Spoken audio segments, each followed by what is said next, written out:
What's up, boys? What is going on? How are y'all doing? Probably better than me. It's Monday. It is August 21st, 2023. You are listening to Just My 2 Cents. A very sickly Just My 2 Cents.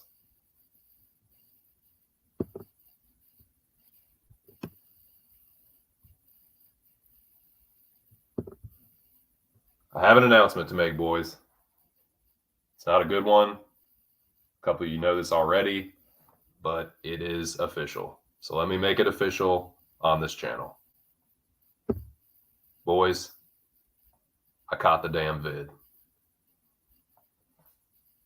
After 3 fucking years of being super duper careful and cautious, and even then, not so cautious.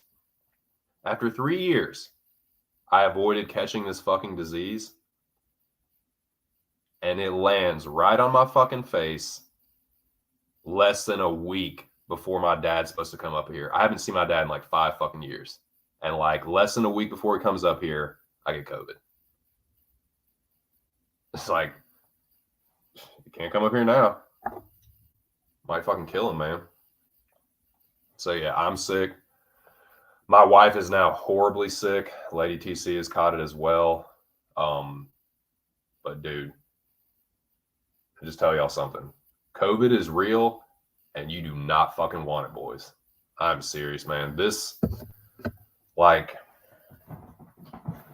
how I would describe it, the way it's felt, is like a combination of a really bad flu, a really bad like head cold with congestion, sinus pressure, and now today, like this is the first day that I've really felt it like hit my chest. Like my chest is tight, my breathing has gotten like a little bit more shallow.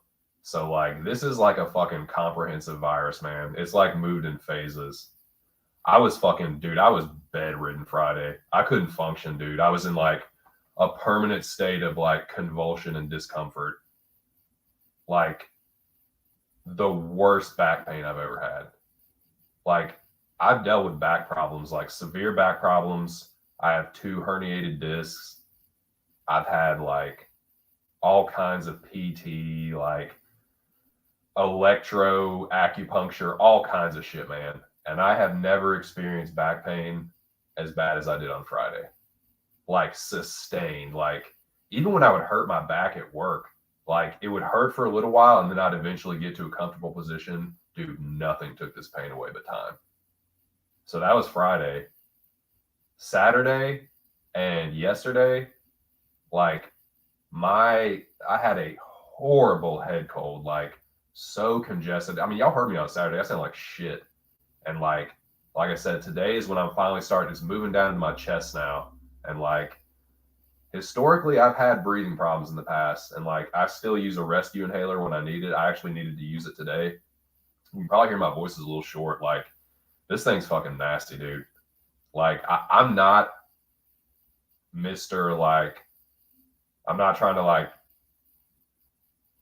certainly not trying to push the vaccine. I feel like they rushed that shit out way too quick. But dude, I'm just telling you right now, I don't know this to be true, but like, this was like the first time that I was like, man, I'm actually kind of glad I got those shots. Because I'm just thinking about it now, like, dude, I know they're not supposed to like last permanently and they wear off eventually, but I'm just thinking like, if I hadn't got them, I don't know, boys, I might be in the hospital right now. I just Fucking nasty, nasty illness. My wife is in bed right now. She is really hitting her today. So stay safe out there, boys. You do not want this fucking shit.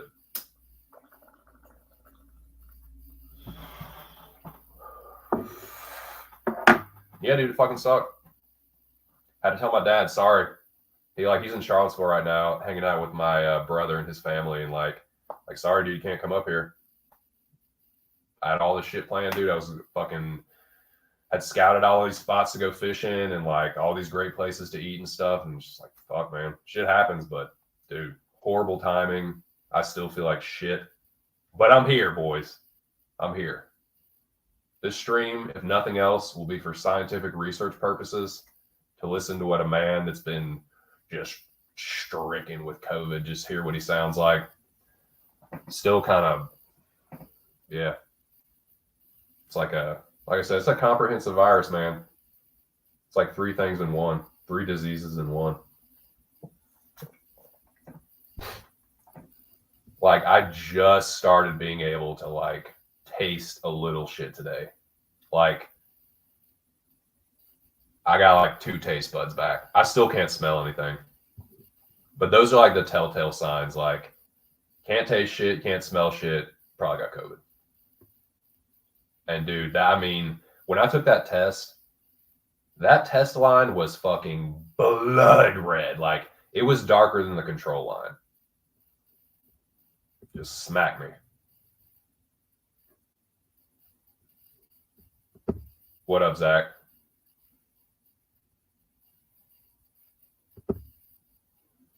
My woman caught it multiple times after the reopen working the bartending gigs. Dang. Same, dude. It's like, yeah, like I don't like everything about it. I don't like, some of the shit they did with it, but thinking about it now, like, I'm kind of feeling good that I got them. I'm just saying that.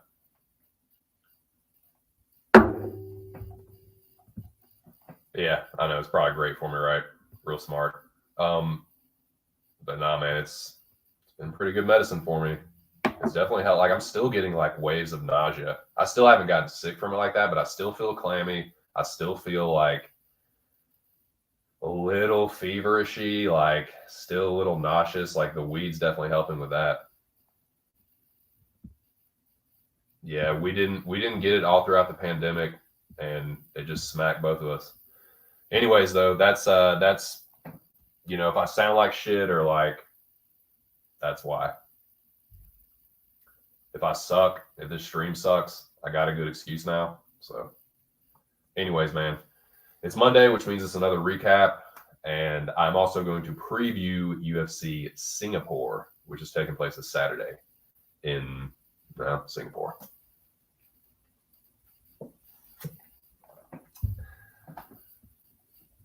So without further ado, I'm going to try not to make this too long of a stream.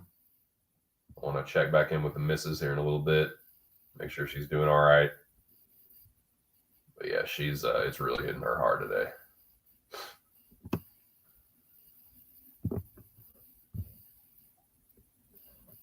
So the first thing we will do is recap this past weekend's UFC event, which is UFC 292. If I can find the fucking banner. Here we go. All right, I found it.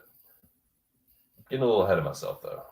Before I go any further, got a couple shout outs. First and foremost, shout out to my dude Aaron the Dog MMA. Make sure you're all subscribed to his channel already if you're not. It was a great stream Wednesday. Talked about the fights. Had a lot of fun as usual. And one silver lining of me having the vid now is that I can now appear this week on one Aaron the Dog MMA's UFC breakdown for UFC Singapore. It will be Aaron, myself, and another special guest. Some of you might know this already, but for those that don't, make sure y'all tune in Wednesday, man. Subscribe to Aaron's channel and tune in Wednesday. It's going to be another good one. Another great one, I feel, in fact. So that was Wednesday. Then on Thursday, like I said, I was fortunate enough to reappear on the MMA Locker Room Talk podcast. It's a Pub Sports Radio podcast. So shout out to those boys, in particular, Big Show Picks, Money Mills, Nikki Elbows, Billy Briz. Check out this podcast, man. Anywhere you can listen to those, Spotify, Spreaker, iHeartRadio. Had a good time Thursday with those boys. Make sure y'all check that out. Friday, like I said, I was feeling like death warmed over Friday. I was literally bedridden. And I did a stream Saturday when we got back here. We were out of town too, man. So it was like just horrible. Like, you never want to get sick, but you at least want to be home when you're sick. Like, you don't want to be like somewhere else. It just feels even worse. But anyways, that was Friday. Saturday I streamed, did my little got my official picks and bets out there and did that. And here we are. Let's do this UFC 292 recap.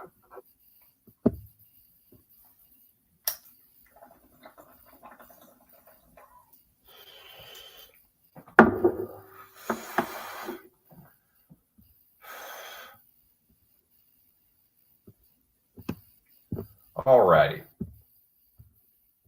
UFC Boston. It went down. It was pretty good. Overall, I will give the fight card a B. I'll give it a B. Solid B. There were some solid performances. There were some good fights. There was one really, really good fight. There was a couple kind of stinkers. And then, yeah, I feel like it was more like a night of dominant performances and like a couple crazy finishes. But overall, yeah, like entertainment wise, it wasn't too bad. The crowd was lively. I give it a B. Not like the best card I've ever seen, but it was fairly entertaining. And compared to some of the other cards that have gone down this year, it was, yeah, I'd say it's one of the better ones, one of the better pay-per-views, like entertainment wise. So yeah, took place in Boston. I think it broke a ton of records for like the gate record or whatever. I think that's what Dane said. And trying to think if there's anything else, just like general. I don't know. Nothing you couldn't find on Wikipedia, but that's kind of the lead up. We'll go through the card fight by fight, tell you how to do with my picks and my bets, and then just what I thought about the fights in general.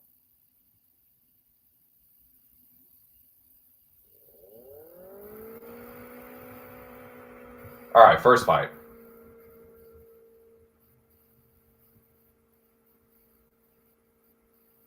Let me change this real quick. I actually did get this one right. I had that marked as incorrect pick, but I actually did pick Silva. Check. Green check.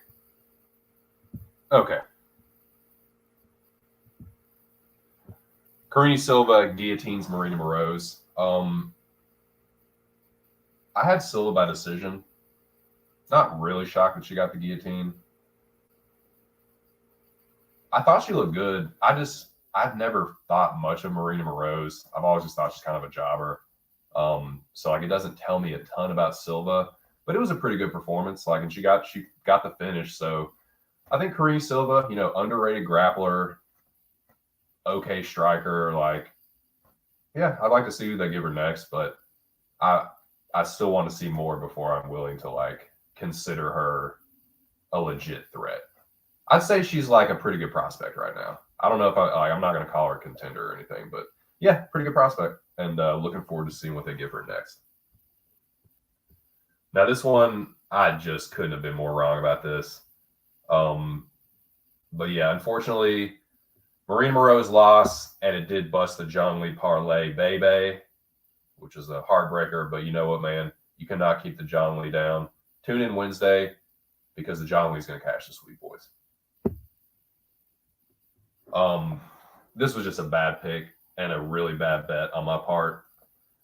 I bet Andrea Lee because of the experience and the number itself. She was plus 270, but Natalia Silva looked like minus 400, minus 450, something. She justified her line. Andrea Lee never had a chance in this fight. She was getting good corner advice from Tony Kelly too. Like he was telling her what to do and like trying to snap her out of it. And she just couldn't do it. I think she was just scared. I think once she got dropped, I think she got dropped, right? I think after that she just fought scared. She was just, her nose was busted up. She was just scared to like press forward and get hurt again, and just, yeah, it was just a beating. So yeah, burn that shitty bet, clown bet. But it is what it is, man. WMMA. Sup, homie Noah? Says it was a trash pay-per-view. I don't think it was trash. Thought it was all right. I mean, yeah, pay-per-views are way too expensive, but like, you know, there were some good performances on the main card and a nasty finish in the main event. So like, I think there's been worse pay-per-views. Yeah, they're both shitty. I know, man. I'm guilty. Guilty as charged. Seriously, dude. Yeah, I mean, you're just in time for that one, man. You said it, man. Homie Noah just said it. GM3 got robbed in broad fucking daylight versus Petrosky. It's pretty obvious why they're pushing the guy. He's undefeated in the UFC, and he's a big fucking, like, he's a throwback, some big lug meathead wrestler with an overhand. And, like, that was the wildest, sloppiest, like, luckiest overhand. He landed on GM3. But let's be real. That was all he fucking did for the whole fight. GM3 clearly, to me, won the first and third rounds. Petrosky was all beat up. He was death gas. Like, he landed this one Hail Mary shot in the second, but that was all that he fucking did, dude. That was a robbery, man. That was a blatant fucking robbery. I'm not going to listen or argue with anyone saying otherwise because you're just talking shit. Like, that was, if you bet Petrosky, just take the money and run. You know he didn't fucking win. Him calling out Bo Nickel, that's so corny too. Like, Petrosky's a fraud, man. They're slow rolling him, but the problem is, I mean, they know what they're doing with the guy for sure. I'm not like really stunned, but it's just disappointing. It's like, really, man? Like, look at how beat up this and gassed this dude is. Like, it was just a robbery. And they might keep slow rolling him, but the problem is you're gonna reach a point of diminishing returns with slow rolling once you get past GM3. The level above GM3, you can no longer like give him somewhat favorable stylistic matchups. They're gonna start getting tougher. Especially on the feet, man. Like, GM3 was kind of lighting him up, like with combos, boxing combos. Like, he made GM3's hands look okay. There are way better strikers and dudes that have better takedown defense at middleweight than Gerald Meerschaert. Gerald Meerschaert's a good fighter, but he is a middle of the packer. Yeah, there's never one time that you could ever really consider GM3 elite. So Petrosky's going to get it soon, man. He's going to get it sooner rather than later. But that was really frustrating. GM3 was the side. If you were like me and you bet GM3, we got fuck, boys. We got the fuck put to us. It is what it is. You can't change it, but that was some bullshit.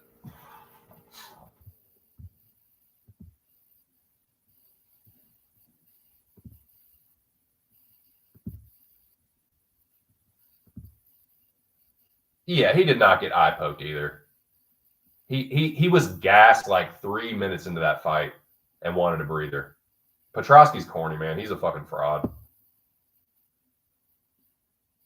No, I thought Gerald won the first round, in my opinion, but it is what it is, man. It just, burn that fucking bullshit robbery ticket. Whatever. Just move on. Onward and upward, gents. Man, this was a fucking banger ass fight, dude. You want to talk about a throwback? This is the throwback of a good kind. This was a sweet, classic. This was like shades of Griffin and Bonner, where they just went tooth and nail, trading leather, for 15 minutes. This was a great fight. I got to fucking slow clap both of these dudes. Good shit, boys. Cody Gibson got him a contract too. I think that was the right thing to do. Like I said, I think it's like a Griffin Bonner situation where you give them both a contract, win or lose. That is, they brought the spirit of what the Ultimate Fighter was started for into the octagon. I got to give them both a shout out for that. Good shit. One of the better tough finale fights I've seen in years. One of the better fights of the year too. It was sick. They both hurt each other multiple times. It was awesome, man.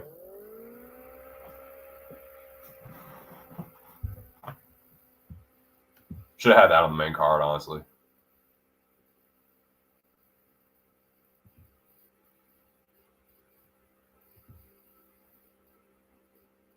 Yep. No, I'm sure you were, though. Good job if you were. I know you like that one. I don't know if I would. I mean, he can't claim that, dude. The slow clap's been around forever. Anyways, the other Ultimate Fighter fight was more of a performance for Holloway. He beat up Austin Hubbard and then choked him. I just got to eat crow, man. I was wrong about that one. I was totally wrong about that. I thought it would be a greasy split and like Holloway would win, but they'd rob him and give it to Hubbard. He didn't need no fucking robbery. He just smoked him. Showed himself to be the better fighter in that division. So Kurt Holloway and Brad Katona for the second time are your Ultimate Fighter winners. Excuse me.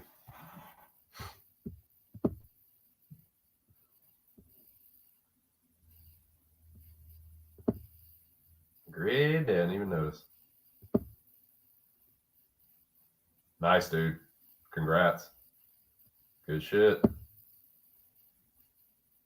Yeah, man, he is, dude.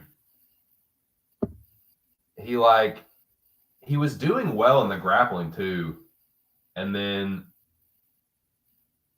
got put into an armbar, escaped the armbar, and rolled himself right into a triangle. Jesus Christ. And like he's supposed to be the grappler. Like, oh my God. Yeah, I agree with that, Noah, for sure. Boys, I'm afraid we just witnessed the saddest fight of 2023. One of the sadder fights I've seen in a while. Watching Weidman, my age, Chris Weidman, hobble around out there on basically one leg, and Brad Tavares having the most scared look on his face, like he was terrified of Chris Weidman. Chris Weidman was actually cracking him, dude, and hurting Tavares. But Tavares was hurting him so much with the leg kicks, and it would get to a point where Weidman couldn't even he couldn't move enough to get out of the way, and Tavares would back him up to the fence and unload a combo, but ultimately couldn't finish him. This was just really sad to watch. It's like Weidman shouldn't have been in there. I completely agree with Dana Red. Dude, you just got to fucking retire. It's not shameful, man. You were the champion. You won the belt fair and square. You broke Anderson's leg fair and square. You beat Machida fair and square. Dude, you have nothing to be ashamed about.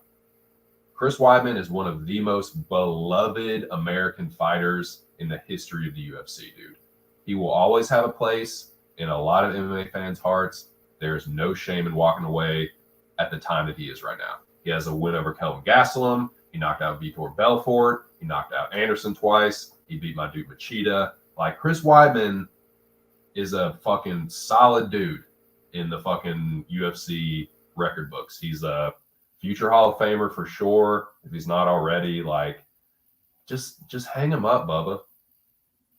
You looks like you got a wonderful family. He seems to be a really solid dude, true family man, true all-American dudes. Just go live the life, brother. Just go live your fucking life, man. Stay close to the sport if you need to. Keep training to keep yourself in shape. But fuck, man, I don't want to see Chris Weidman in there more, dude. I just don't. I don't think that's a hot take either. It's man, that shit was sad to watch. Respect to Tavares, I guess, but it's not really surprising. Like, Tavares should have been able to finish him, but like maybe the respect he had for Weidman, like him just not really being that strong of a finisher, it was just kind of sad to watch. It's like, God damn, Tavares, can you not just put him away? It's like, stop kicking his legs and just punch him. And it's like he doesn't have much punching power. And it's just like, just sad, dude. All around, just sad. Just enough. Enough is enough, man.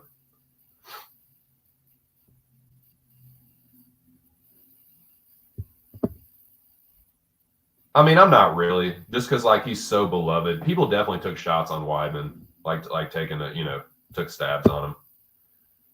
Mr. RoboCop, get it, dude. He should have been fucking arrested for murder. Yeah, that was good to see, man. I mean, that just kind of encompasses Weidman. Like, shouldn't really be in there, but he is, and he's like on no legs and still cracking Tavares. Like, yeah, shout out to Weidman, but enough is enough, dude. It was like Tavares is such a jobber. God, he's such a jobber. It was, man. It was just a sad fight to watch. Yeah. Yeah, they're cool. Like, I mean, I don't hate that, I guess, but it's just like, Shout out to my dude. What's up, boy? What's up, homie? What you doing, man? Hope you're doing better than me. UFC should take better care. I agree. I think they will, though. Like, yeah, they're feeding them to the wolves, but no, this is one. Weidman is a little bit different than that. Yes, they should take care of them. Weidman has been taken care of, but this was Chris Weidman's doing. He forced this. Like, I'm pretty sure Dana was telling him and encouraging him to retire before this. In fact, I know he was. Chris forced this. So I'm not going to feel sorry for Weidman, but it was still kind of sad to watch. Like, I can't help but feel like a little sorry for him, but I can only feel so much because it's like, dude, you shouldn't have been in there. You know, you shouldn't have been in there. You were like just bullheaded and defiantly like going against your family and everyone else's wishes. It's like just a little bit of like bullheadedness and pride, but like it's time now, man. Chris Weidman has nothing to be ashamed of, dude. He was a great champion. Again, just seems like a really, really solid dude. Just retire and live the good life, bro. Come on, man. Yeah, no shit. 2 peas in the pod. Set limits, I agree. I don't think so. I really don't think so. Unless he's gotten himself into some kind of gambling debt, like I'm pretty sure Chris Weidman and his family are well off. I'm sure they got a nice mansion in South Carolina. He could probably make a like. You tell me upstate karate don't make no fucking money. That's where Chris Weidman is. He's in the Simpsonville area. Stephen Thompson is his brother-in-law.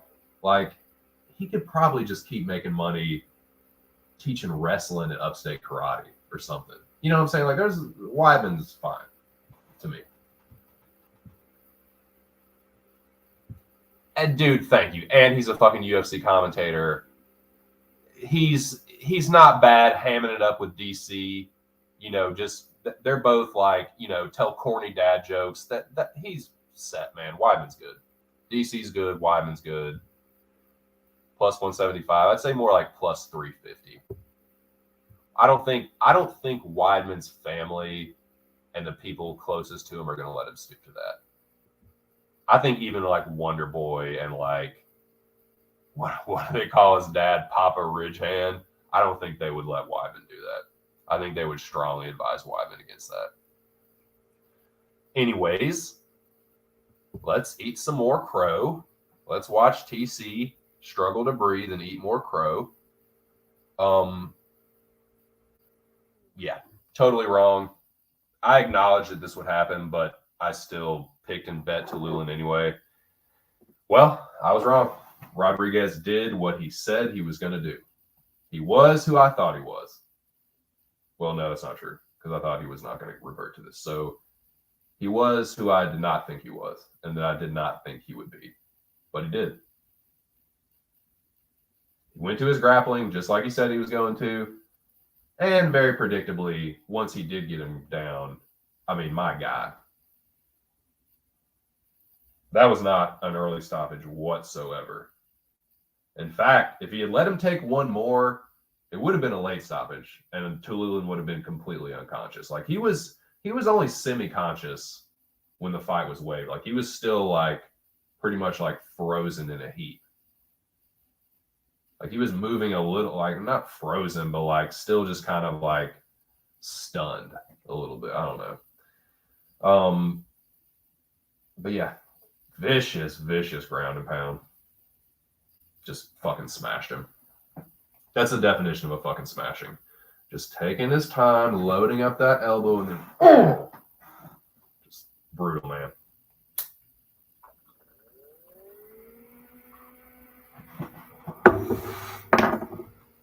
So yeah, burn that one too. Just throw it in the fucking fire pit. Fuck it. Nah. Yeah, I mean, that's a good point. The first one he landed was to the back of the head. On the replay, you can see that. I doubt it'll get overturned, but yeah, not going to get the Tululin tickets back. Yeah, I mean, that first one, he definitely domed him in the back of the head. You can see it. Like DC was talking about it too. It was like right at the crown of his skull, like the tip of the crown of his skull. Boom! And then he was done. You see a lot of guys that like where they get strikes that are like quote unquote to the back of the head, dude, they go down hard. Like Diego Sanchez, Matt Brown,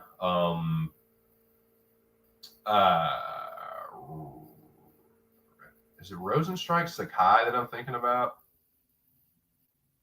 No. Cyril Gahn Jr. Dos Santos. That's another one. Whereas like he kind of hit Junior in the back of the head, like inadvertently with that one, but they go down hard, man. Anything to the back of the head, I say, dude, can kill you. Like a dude I used to work with, a coworker buddy of mine, I think it was one of his like cousins or something got killed because he got fucking sucker punched in the back of the head. Ended up in the hospital and he was dead like a week later, dude. RIP, man. It was just like, that's shots in the back of the head aren't no fucking joke, dude.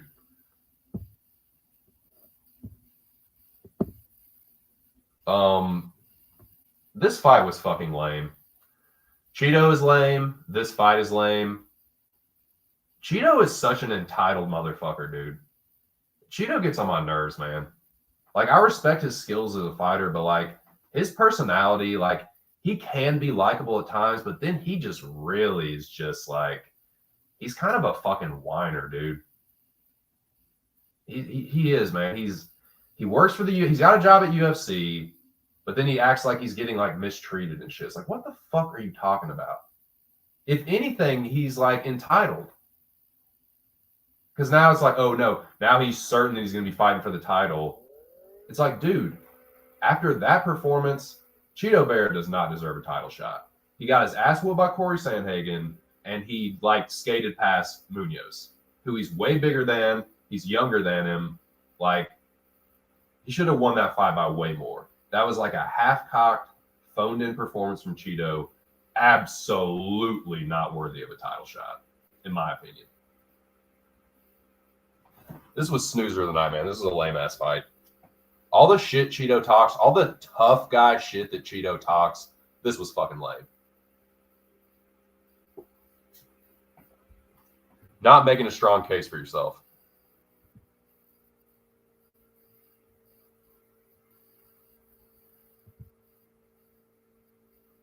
Your fucking Cheeto dick sucking is lame. Knew it was going to be a low volume snoozer, rewritten 30-27 for O'Malley fight. Jackie boy. What's up, Jack? How are you? Cheeto fought like he knew he had a rigged scorecard. I agree. You could argue Sandhagen should get the title shot instead, but I think they should punish him for the snoozer performance and give it to sitting on a 3-round KO chicken had him parlay with RoboCop. I found way more entertaining. Fair enough. So, credit to Jamon Blackshear, dude. he lost the fight pretty clearly, but man, on a week's notice turnaround, he still fought pretty hard. He was going for it. He just got tired. He fought through it, but he still kind of lost pretty clearly. But on a full camp, it was kind of looking like Damon Blackshear would have beaten Mario Batista. So I'm still interested to see what happens next. He's kind of a guy that I was like, I don't understand why people are hyping him up so much and have all this belief in him. And now I'm kind of starting to get it now. Like, yeah, Jose Johnson isn't like a really great fighter, but like he twisted the motherfucker. Like, he just smoked him. And then went in there and fought hard against Batista, who's one of the, I'd say he's one of the better, what are they, bantamweights? Yeah, I'd say he's one of the better bantamweights, but like,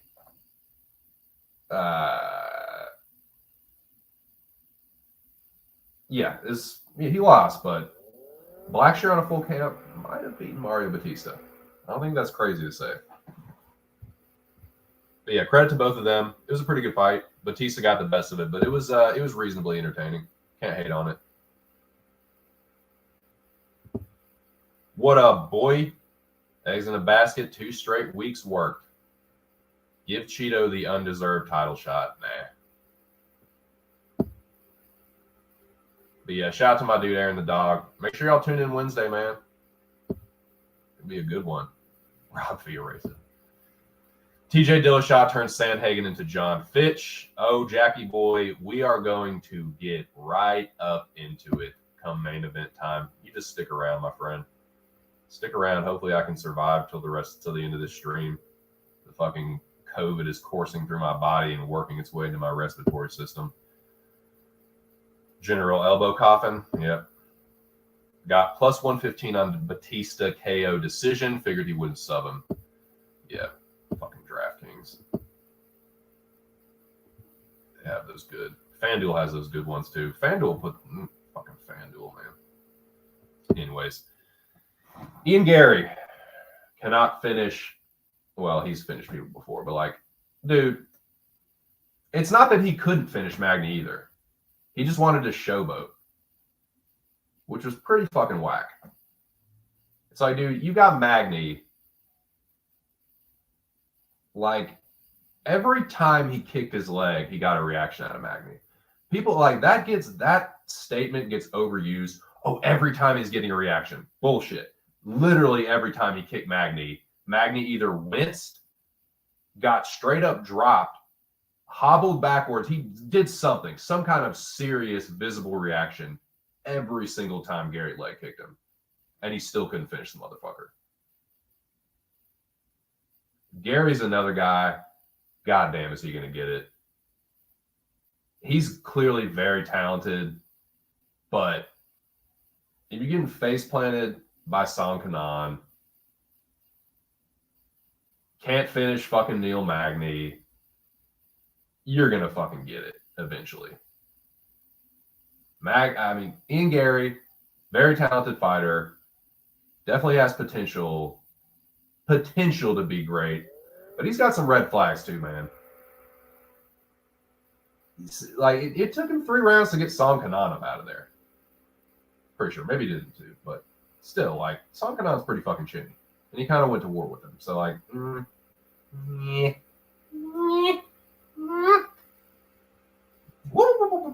don't know about him, man. And he's cringy.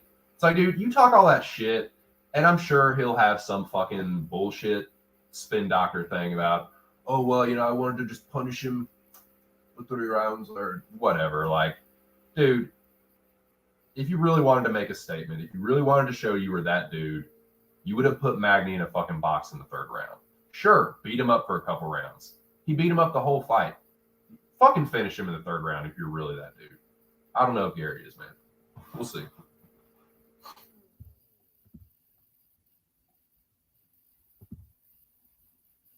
We all know Cheeto versus O'Malley happening in December. Yeah, of course it is. Womp womp. Gay refuses to finish. Gary sub. Yeah, those double. I really like those double method parlays, and I really wish fucking Bet MGM's whack fucking ass had them, but they don't. Didn't want to finish. Mega Sweat. Yep. He is. Yeah, and it's bullshit. It's like, dude, he's might be a little fraudulent. Yeah, exactly. That's the thing. Like, you can say that he blew it out of proportion to hype the fight up, and that's fine. But like, you still need to deliver because that was such a bad faith argument. Magny isn't pummeling his kids like he fights his opponents. Like, that's a ridiculous thing to believe. And for like Ian Gary to draw such a hard line on that and take him so fucking word for word, no, you need to go out there and finish him. You can't do all that and then be all mealy mouthed like, I just wanted to like, make a statement and like I just wanted to hurt him for just like, dude, Neil Magny's chinny, he's old. Neil Magny got hurt worse by Phil Rowe in a win than he did in a loss versus Gary. Leg kicks notwithstanding. You know what I'm saying? Like, that was just kind of weak to me. Yeah.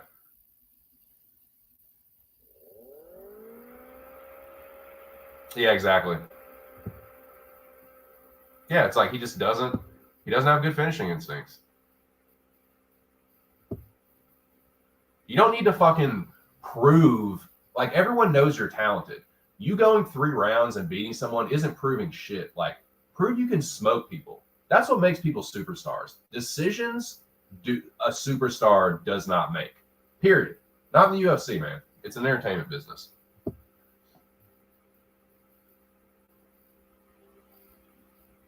Yeah. Yeah, that's true. But I mean, you can kind of you can see it. Like, yeah, he's talented, but like there's still some red flags, man. And I'm not saying like I don't know, dude. There's not too many people above Magny's level that I favor Gary against. You know what I mean? Like, it's a little bit like Petrosky, where it's like, I think Gary's more legit than Petrosky. Let me make that clear. I think Gary has legit striking skills. I think he's a smart fighter, maybe too smart of a fighter. But I think he has more potential than Petrosky. But like, still, man, as it gets to the top, I think Gary's going to get it. I think he's either going to end up getting grapple fucked or he's going to end up getting knocked out.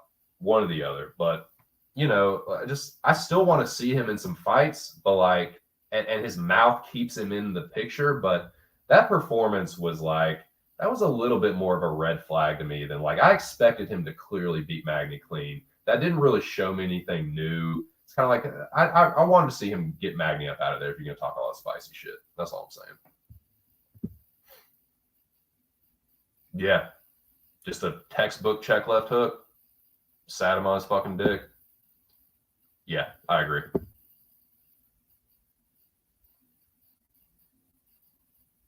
Do you still hear him? I have not. You're fucking. Maybe it's my fucking COVID brain fog. I haven't been tuning in on it. Yeah. That's fair. Yeah, I can see him getting top 10. I can see him being top 10 for sure. Like, middle of the packer, gets a big fight and loses it to a good fighter. I can see. I think that's fair.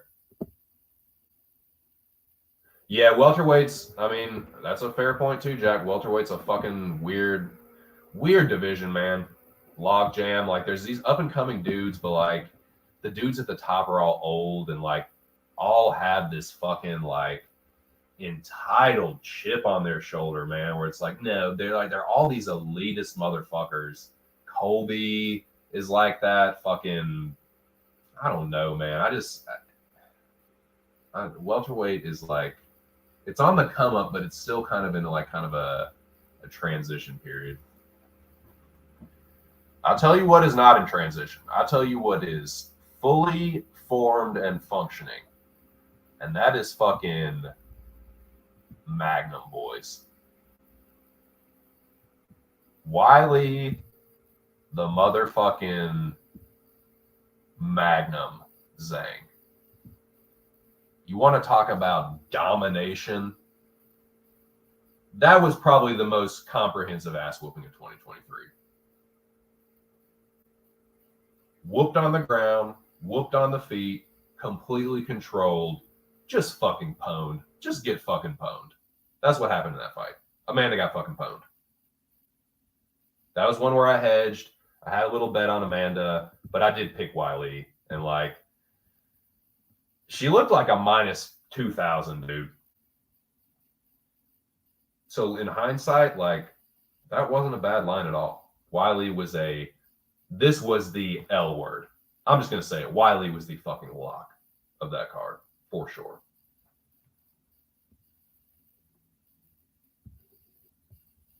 I mean, what a fucking beatdown, dude. Amanda landed like one hard punch in the first round, and that was it. Oh, yeah, Fakhretdinov. Gary don't want that Fakhretdinov smoke. No, sirree. Yeah, I agree. He thinks a little too highly of himself.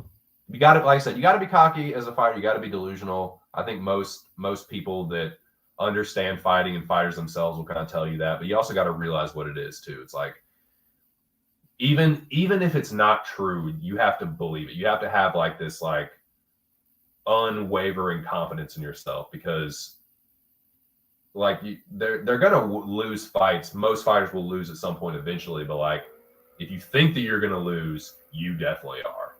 So like you got to think that you're gonna win every single time, whether you do or not. It just keeps you hungry and focused, from what I understand. No chance whatsoever. Yeah, she cracked her in round one. She hit her with one solid punch that kind of like stunned her a little bit, but I mean, that was pretty much it. Big Moyes, what up, Moyes? Shout out to the WMMA IG Whisperer. Hi-yo. He'll be here all week. Yeah. Yeah, take your name back, boy. What do you do with that woman's name, boy? Take that old Gary back. But yeah, that loss. I gotta take a piss, boys. I've been slugging fucking Pedialyte and water and a little bit of coffee too. So give me a second. I'm gonna hit the head. I'll be right back and we'll talk about this main event. I want to get my energy built up for that because I have some things to say, and especially some things to say about the division moving forward. We can talk about some potential matchups and stuff, because I don't know if you guys know. Well, I'll save this for afterwards, but if you look at 135 right now, it's pretty interesting. So let me take a pee in the potty, and I'll be right back because I can't even think straight right now.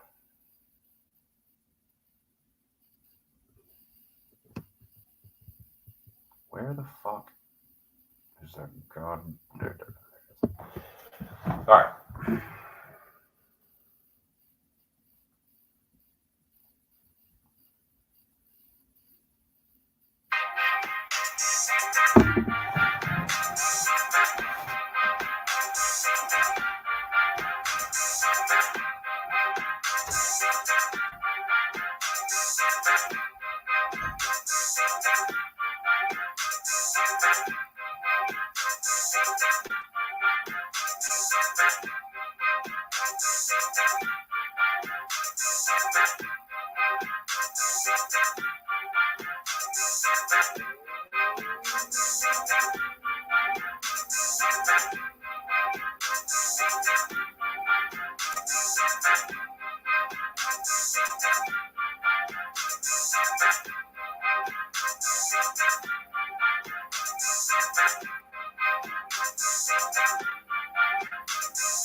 Sup, players? Sup, pimps?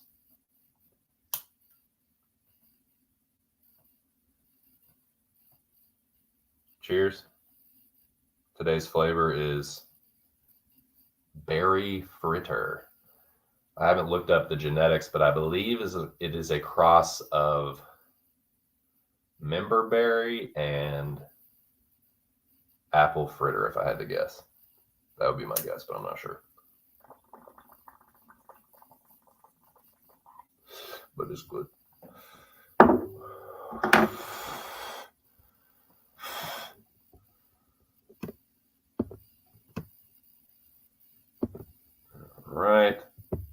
right, intermission is over. We are just about to get to pretty much the highlight of UFC 292. Everyone knows what happened at this point, but I'm going to tell you exactly what I fucking thought about every aspect of this fight before, during, and after.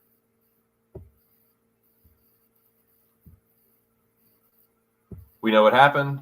Sean O'Malley flattens Aljamain Sterling.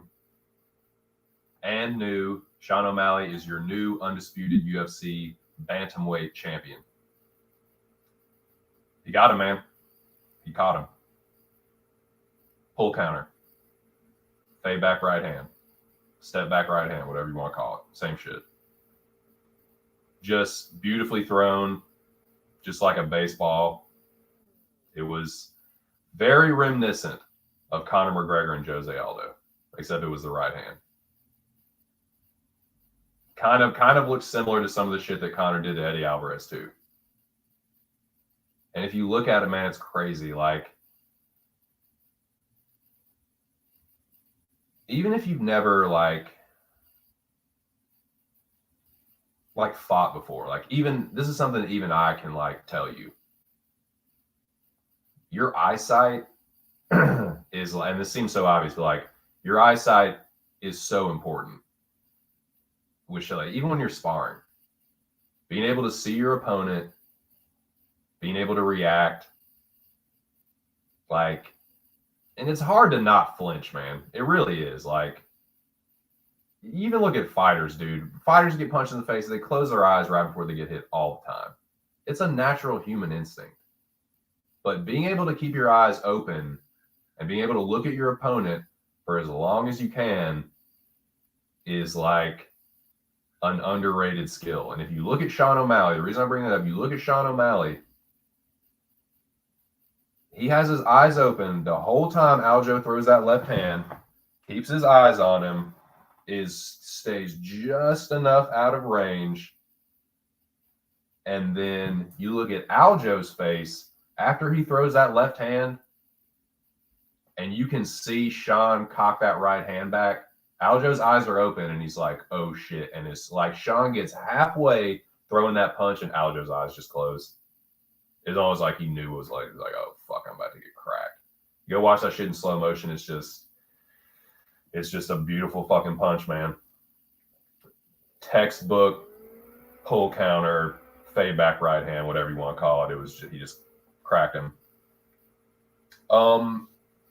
The whole thing about this being an early stoppage is just fucking bullshit. It's salty. It's sour grapes. You have to expect some of it. Like, there's a fan base for almost every champion that's ever been. And you just have to accept the fact that a certain percentage of those stands are going to be unreasonable, a lot of times teenaged or young adult fans that don't quite know how to cope well with losses, even if it's just picking a fighter and being confident about a fighter. Even a small loss like that, small little hit, the tiniest little hit to your pride, they can't take it. They got to make excuses and like all this shit. Like, dude, he got caught. He got caught. And even Aljo, like, in the post-fight interview, I'm going to talk more about that too, but like the post-fight interview, Even Aljo will say that he didn't get caught because he felt like that was discrediting O'Malley. Like, no, he just set it up well. And I mean, yeah, I guess that's true. Can't really say he got caught. I mean, he did, but like, it wasn't by accident. Sean set that trap for him. Perfect distance management. It's one of the benefits of being a taller fighter. You can see punches coming at you, and you know that's the thing about being a tall fighter. You can see punches coming at you, and you can almost know sometimes. You're like, I know that punch is not going to hit me. I know what this dude's fucking like range is. I see where his feet are. I know how fucking much he's got. Like, I mean, it was beautiful. So yeah. Now the stoppage, like, I don't know why. I mean, again, I do know why some people are saying it was early because they're just Aljo stands that are coping, and you just have to expect some of that. But like, and I've had people on Twitter be like, "Oh, this is a screenshot. Like, that's so like cherry picked and blah blah blah." It's like, no, I didn't make this up.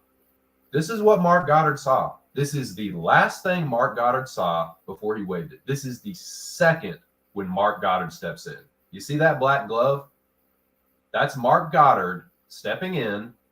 His other hand is pushing Sean O'Malley away. Look where Aljo is. One hand is stretched out. The other one is underneath him. One of his hands is underneath him. He's face down. That's a beaten man, dude. That's turning away from your opponent and conceding defeat. Sean landed every single follow-up strike. There were 16 of them. He didn't miss a one of them. And they were significant too, man. He was really busting Aljo up on the ground. Like, bloodied his face up. That wasn't from the fucking right hand. The right hand cracked him right on the jaw. Unless you split someone's fucking chin open, you're not bleeding from a punch to the chin. The blood was from all the follow-up punches. Like, he was doming him, man. And those last two ground strikes had him like these avatars are. So Goddard, not only he saw Aljo go down face fucking first because he got face planted by the right hand, and then he watched Sean hit him over and over and over and over and over and over and over and over and over and over and over and over and over and over, and then was this one, and then was the one I just showed you. That was it. And people are like, well, Aljo was getting back up. Well, yeah. You know why? Because Mark Goddard just saved his fucking life. This one right here, Sean O'Malley's already turned away and looking at the crowd and celebrating. He'd already become the champion at that point. Sean had just become the champion. He was walking. He had his back turned to Aljo. He was putting his hands up. Yeah, the only reason Aljo was able to even start to get back to his feet is because Mark Goddard saved his fucking ass. So you ain't going to dog Mark Goddard. You ain't going to call this a fucking early stoppage. He lost. Sean O'Malley knocked him out, technically.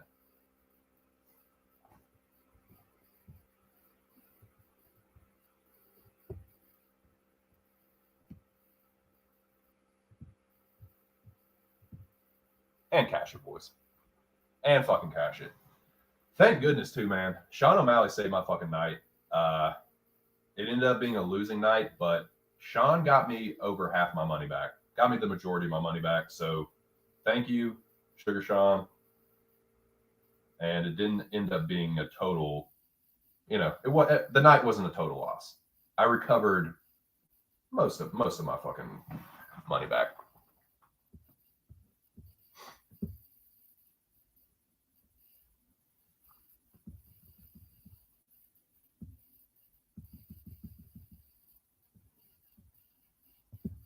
Moyes with the zinger. Yep. You didn't have Limosh, and yeah, smart man. Zane cost me on the inside the distance. Dude, Zach, you are not alone on that one, brother, because people lost their asses, they lost their penises, they lost all sorts of shit on fucking unders, inside the distance bets. Get fucking swept. Get swept right up by the bookies.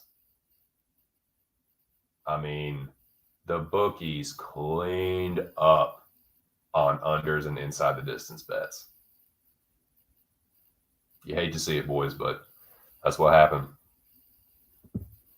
Easy money. Majority of people thought Aljo didn't beat Jan at the time either time.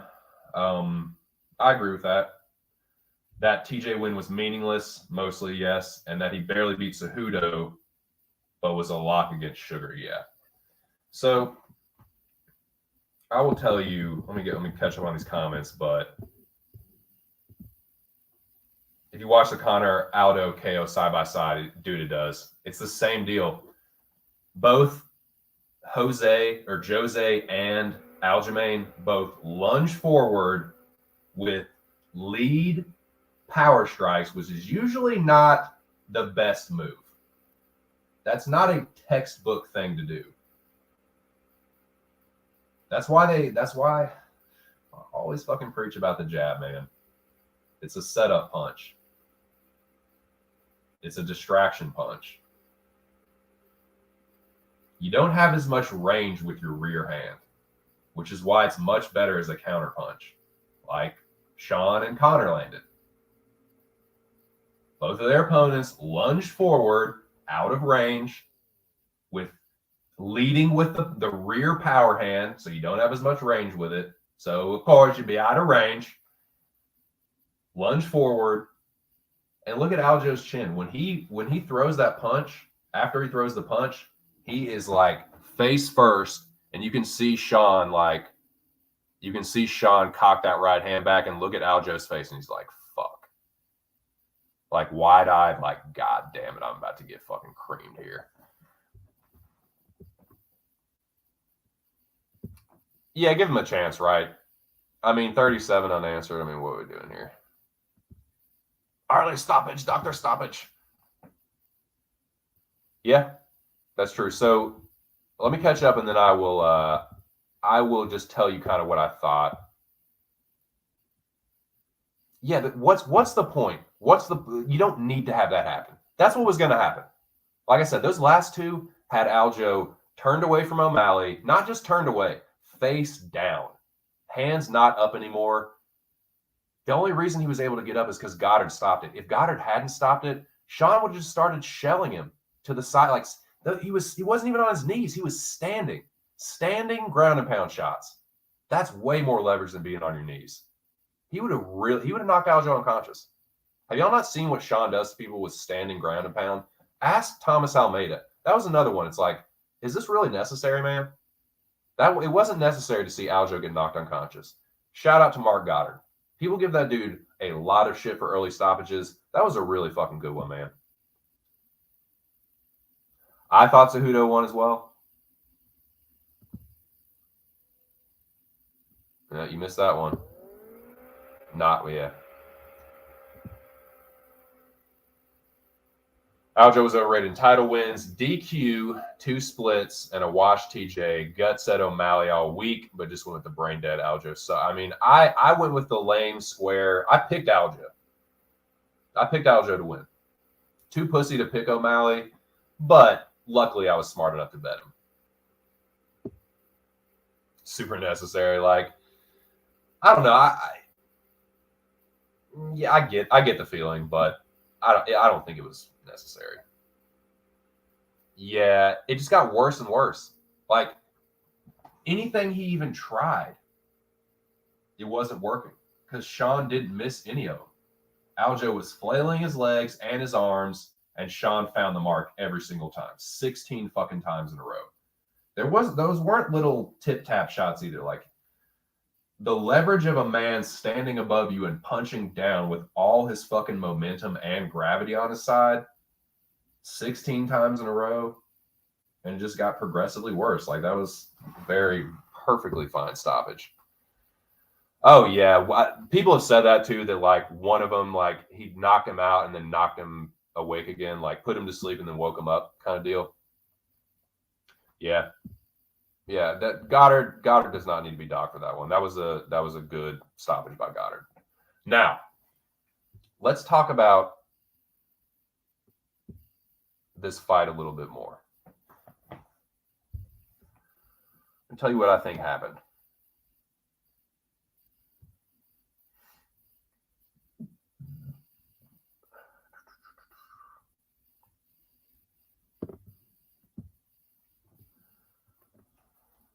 I think that Aljamain Sterling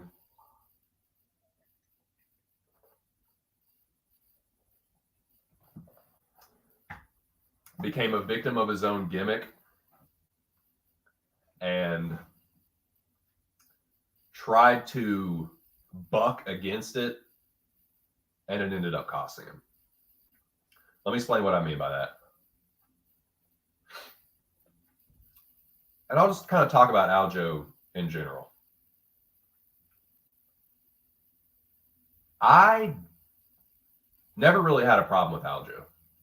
I was never really a fan of his, but I'd never had a problem with him until the Jan thing. Now, yes, I'm very biased. I'm a Jan stan. But what happened in that first fight, whether you want to say that was, not the normal Sterling or not, that's not really relevant. He was severely beaten in that fight. Like, Jan fucked him up in that fight. Dropped him, took him down like 10 times at least. Really fucking him up, and then he fucked up with that illegal knee. That whole like acting job and the, oh my God, I can't believe I just won this, and then deciding, oh, well, I'm going to become a heel after this. Now, all that rubbed me the wrong way. And then it was like, for me, it was like, fuck Aljo after that. And I wanted nothing more than to see him lose. So I have to be honest about that bias off the rip. But I didn't really dislike the guy before the Jan fight. But I got to say, like, this is one thing that I like about MMA.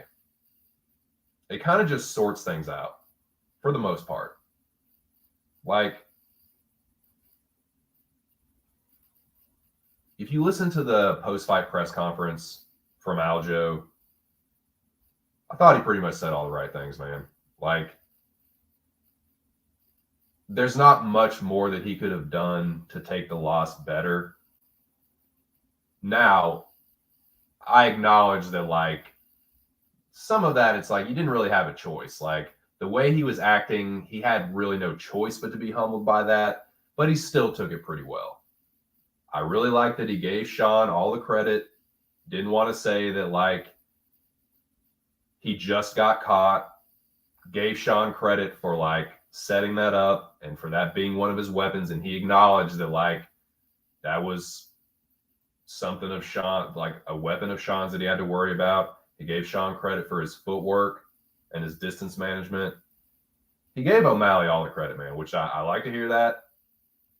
Aljo's he's a college-educated, well-spoken dude. I thought he said the right things. He articulated his feelings pretty well. Yeah, and like, I gained a little respect for him. Considering how much I couldn't stand him before, it's like, yeah, that's, respect to the dude. Regardless of what you want to think about his title reign, I agree with Jack. I thought Jan edged him out in the second fight. I thought if Jan hadn't been a fucking dumbass and illegally kneed him, he would have clearly won the first fight, probably would have finished him. I thought Cejudo edged him out. But I will say this. Now that it's all said and done, now that the Aljo reign is over, I will say this. Aljo fucking smoked Corey Sandhagen. That win is aging like a fine Cobb Franc. Technically, even though I thought Jan beat him, I still do. He fought a close fight with Jan, who's one of the best bantamweights to me. Close fight with Cejudo, one of the best bantamweights to me. Like, I'll give the guy some respect. After it's all said and done, I can, this was a little bit of karma for him. He lost his belt. He shouldn't have really had it in the first place. But I'll say that he at least maximized his time as champion. He got the most out of it that I think he could. I think that's fair to say. So, yeah, I don't really have any more bad feelings toward Aljo or fuck this guy, I can't stand him. It's just it is what it is, man. He wasn't the most dominating champion, but he has some good wins. He's clearly an elite grappler, and he took the loss pretty well. I'll say that. I'm still not an Aljo fan, but I can't really dog the guy too much. He took it pretty well.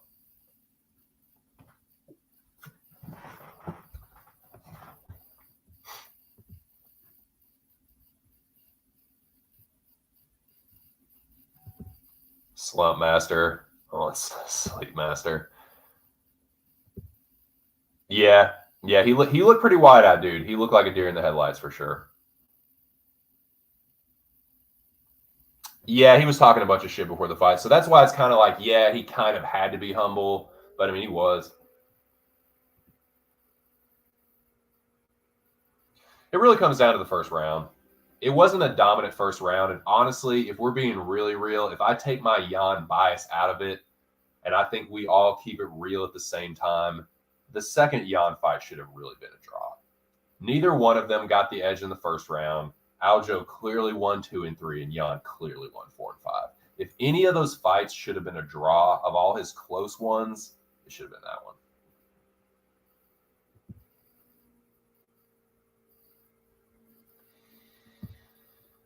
Yeah. I mean, I'm going to get to that for sure. So moving forward.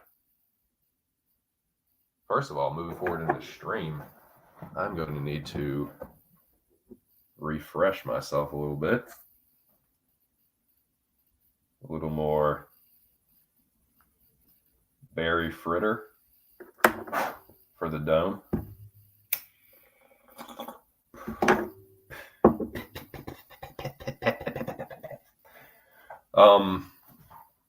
Yeah. Let's talk about the state of 135. Who should get the next title shot? Who should fight who? Who deserves what? Who's a fucking bitch? Who's a fucking pimp? Nah, man, we're going to talk about all this shit, all this 135 shit. But first things fucking last, boys. Somebody please tell me you got the diamonds. Just a little something for me.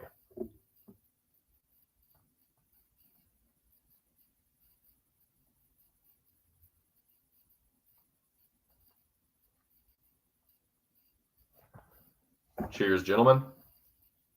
Who knows?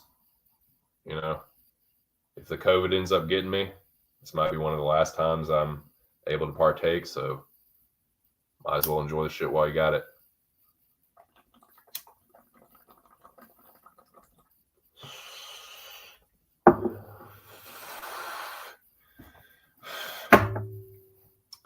All right. 135. The Sugar era has started. We are now living in the Sugar era. It's 2023. Cucks are ruling the world. What the fuck is going on?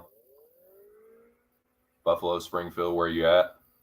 Something happening here. Cuckdom taking over. But that's reality. Sean O'Malley is your new 135-pound champion. But I looked at the rankings, and boys, I don't know if y'all realize this or not, but and I mean every fighter in the top 12, not just the top 10, the top 12. None of the top 12 bantamweights currently have a fight booked. Y'all know how fucking sick that is? I mean, that's not sick. That is sick. Like, way sicker than I am right now. There's a potential for so many sexy ass, tasty ass matchups at 135. We should be getting some announcements pretty soon. But I guess let's start at the most relevant place. Let's begin at the beginning. Who's next for Sean O'Malley? Let me ask this question. Two people in the chat. I don't know if it's Jack or Noah or Lobby or what.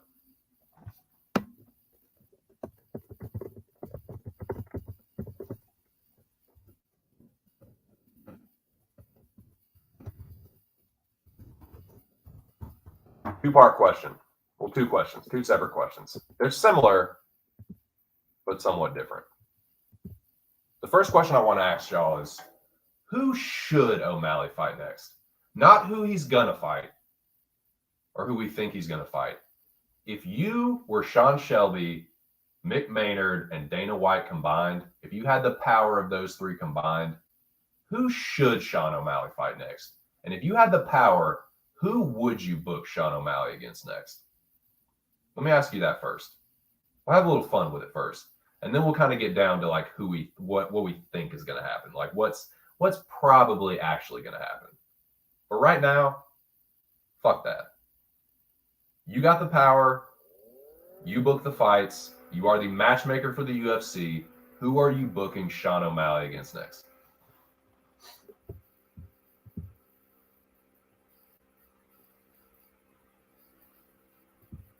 No.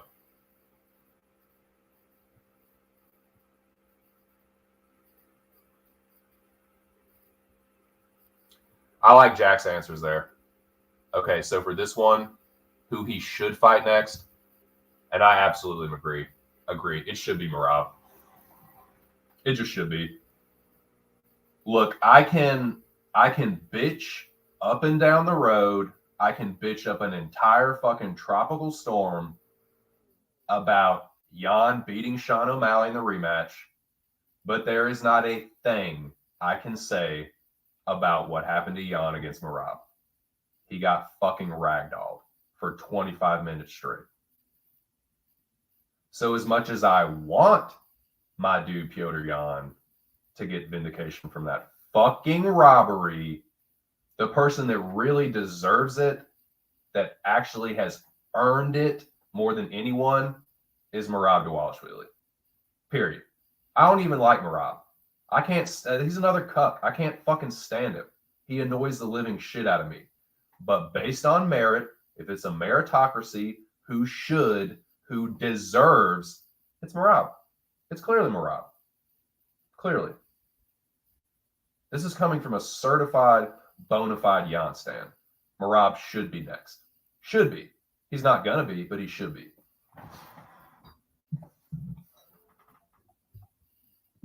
I don't either.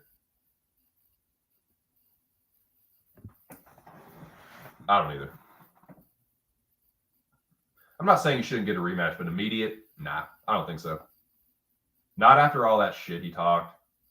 And like, going back to that, I know that we kind of moved forward, but what I think happened in that fight was, like I said, I think Aljo fell in love with his gimmick. He liked, I don't know, man. It's tough to say because he talked about it in the post-fight press conference. Like, he likes being the heel. He kind of feeds off the negative energy. But I think there was some part of the criticism that was starting to get to him. Because I think that's ultimately what cost him. I think he knew in the back of his head that he had been kind of putting on some kind of lame performances. Very just grappling control. Let me just hold on to you for dear life. And I'll give him credit. He actually went out and fought. been giving him a lot of shit for being just a grappler. I still think that's pretty much what he is. He's a grappler in MMA gloves, but he actually went out there and tried to fight Sean. It was his undoing. It's what got him knocked out. But hey, man, at least he went for it. He went out on his shield. I'll at least give him that. You know what I mean? So that's what I think happened. That's how I think Aljo lost, is like he was leaning into all that corny backpack shit. And like, then why didn't you do it? He went away from the gimmick and it cost him. It's like, no, the gimmick is what was keeping you winning. That's what was like, and that's what was drawing people to him. It was like, people love a heel. Some people love the bad guy, man. I like the bad guy sometimes too, but you got to be entertaining. I just didn't think Aljo was that entertaining. I thought his shit was his gimmick was corny to me. It wasn't entertaining. It was just cheesy. It was effective because it pissed me the fuck off, but I don't know, man. There's heels that I definitely like. Aljo is not one of them. And if the ironic thing is that if he just kept being gimmicky and backpacky, he might have won, dude, but he did struggle with the distance management. O'Malley, what made O'Malley different from Jan and Cejudo and all those other guys was his size and his reach, his length.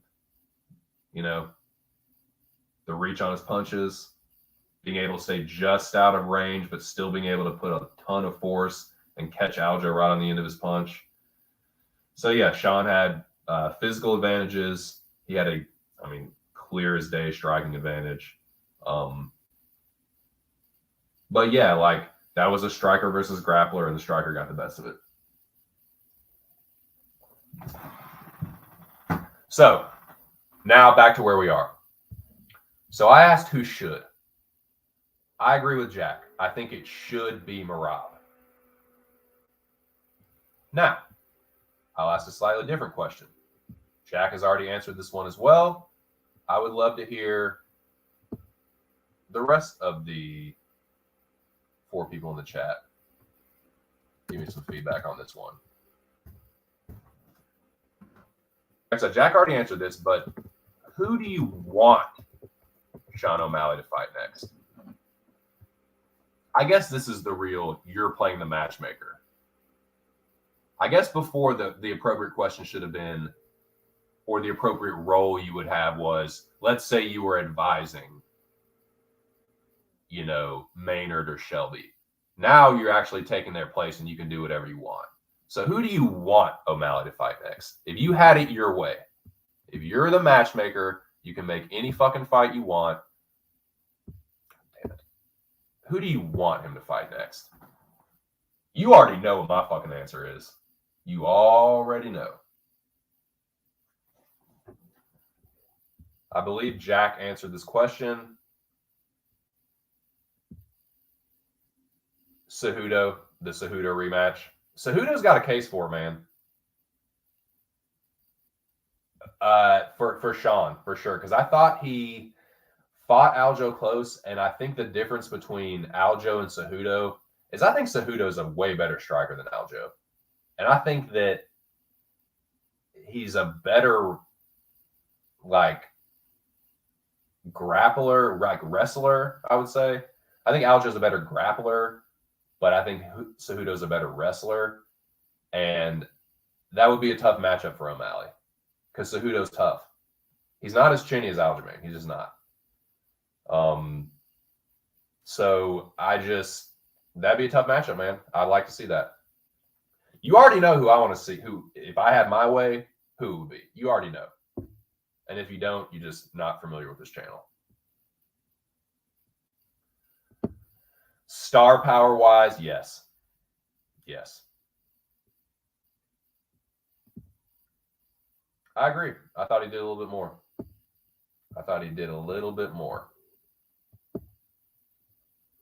But if you ask old TC, you already know who the fuck I'm going to say. Because, dude, I went back and I shouldn't have done it because I knew it was going to piss me off. And boy, did it ever. This right here, this avatar right here is in the 3rd round. And a lot of people watch that fight and go, oh, Sean won, dude, the damage he did to Jan's face. Like, that knee did not fucking hurt Jan at all. It cut his face. If Jan was really hurt from that knee, he wouldn't have thrown this fucking body kick 2 fucking seconds after that knee. This kick is literally like a second and a half, 2 seconds after the knee lands. It did nothing to Jan but cut him. That was a fucking bullshit robbery.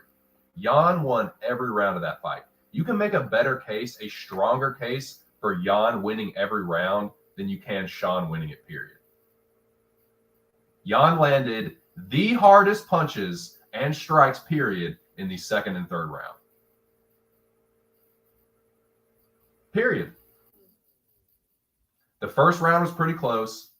If you want to give Sean O'Malley the first round, fine. But he did not win the second or third round of that fight.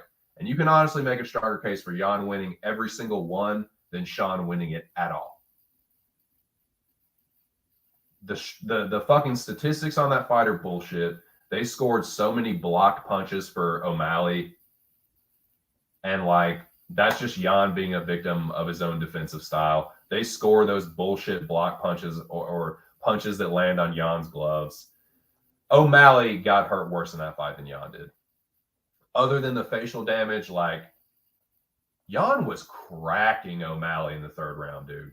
Jan clearly landed the hardest strikes in the third round. That knee cut him, but, dude, Jan clearly landed the harder punches in round 3. And he got the takedown with some significant ground and pound in the last 15 seconds. I'm sorry, that was a fucking bullshit robbery. Sean knows he got away with one here, which is why he's not going to say Jan's name. He will duck this fucking rematch until the end of time. And Jan probably won't get this rematch until Sean loses the belt. And I think he probably will. If he fights Merab, Sean will lose the belt. Sean will get grapple fucked, and Merab will be champion. Now, final question. And I think we all kind of know the answer. I think it's been said, but I'm just going to ask it anyway. Who do you think O'Malley is going to fight next? You can't always get what you want in life, boys. So this is not what we want. But who do we think is Sean going to fight next? Let's make some predictions here. What is actually going to be next for the Sugar Show? Most likely. I think we all kind of know the answer, but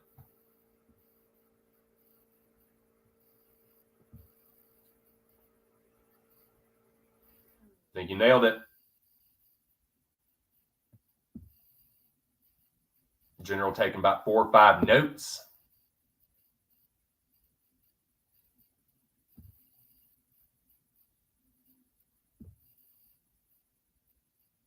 Yep.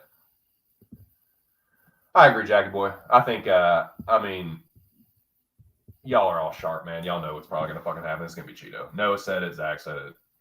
Jack said it. That's what's going to happen. He's going to get Cheeto. Cheeto's already talking about it. Like, I get why Sean wants to fight him. He already said he was going to fight him. I think they're going to, like, Dana's clearly pushing O'Malley. Like, the UFC's pushing O'Malley. I think that's why he got the nod versus Jan.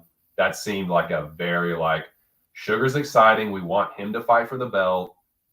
Give him it's it was close enough to where, you know, we can give him the shadow of a doubt, you know, that he won, even though he fucking didn't. He got fucking cracked. He got dropped in the second round. He got fucking, like, cracked in the third, taken down multiple times in every fucking round. Like, that was another thing, too. Like, not everyone's like, oh, Jan did nothing with the takedowns. Bullshit, motherfucker. He took him down, got control time, and ground and pound every single time he took him down. And he took him down more than once every single round. That was a bullshit fucking robbery. Basically, you score that for Sean O'Malley, it's not MMA. It's just you're just scoring kickboxing. Because that was effective grappling. If that's not, then you can overturn a ton of other decisions because there's basically no such thing. You know what I'm saying? Anyways, it's going to be Cheeto. We know it's going to be Cheeto. Honestly, man, I don't know about that. I think that's not a crazy like take given what happened in the first fight. But I also don't think that first fight is the end of the story. I just don't see how that can really be, considering what Sean has done, like fighting pretty competitively versus Jan, who's probably the best striker. I mean, who has hurt Sean worse than Peter Yan? Nobody. So like he fought a pretty competitive fight versus Jan. He if they're standing, if Sean didn't get his leg hurt and they are just standing, O'Malley's gonna beat his ass. Cheeto's a fucking punching bag, dude. If that fight had transpired for 3 rounds on the feet, Cheeto would have gotten his ass beat. It would have looked a lot like the Corey fight. Now, that's another one. That would have been my second choice for who do I want Sean to fight. Noah mentioned this earlier, I think. I would love to see 25 minutes of kickboxing between Sugar Sean and the fucking Sandman. Tell me you wouldn't want to see that shit, boys. 25-minute kickboxing match, Sandman versus Sugar. That shit is dope. That is a pimp type matchup, dude. I really think they should book that. If Sean gets past Cheeto, fuck, man. It's like, what do you do with Merab, though, man? You got to get Merab something. That's the other thing. Like, okay, we know that only one of those guys can get next. But nobody else has a fight book, dude. The top 12 fighters, none of them have fights booked. So you could make some really, really tasty matchups. Let's say Sean fights Cheeto. Let's just say that's next up. I don't think Jan is going to wait for another year to fight somebody. I don't think Cejudo is going to wait for another year to fight. Maybe, I don't know. I don't think he will. He's getting too old. I don't think Merab is going to wait another year to fight somebody. So, honestly, man, I'd make Cheeto fight Merab. That's what I would make Cheeto fight Merab. That last fucking, like, I mean, he's going to fight Sugar, so I guess there's no point really talking about it, but I don't know, man. Let's say Sean and Cheeto's next. Who would Merab face? He beat Jan comprehensively. Aljo's not going to fight him. Cejudo?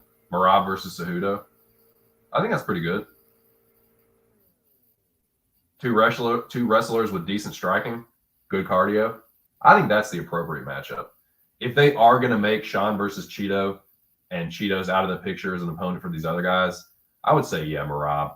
Because Merab deserves it. Merab deserves it way more than Cheeto at this point. Cheeto got fucked up by Corey Sandhagen, dude. That is not worthy of it. Getting your ass beat by Corey Sandhagen, considering that Aljo smoked that dude in less than a minute, nah, dude, Cheeto doesn't deserve that shit. Merab should be fighting for the title next, but if he's not, I think you make Merab fight Cejudo. There's no point in a Jan rematch. Like, Jan got his fucking ass whooped by Merab. But for Jan next, I mean, Jan beat Corey, too. That's the thing. I would say Jan versus Corey, but Jan already beat him.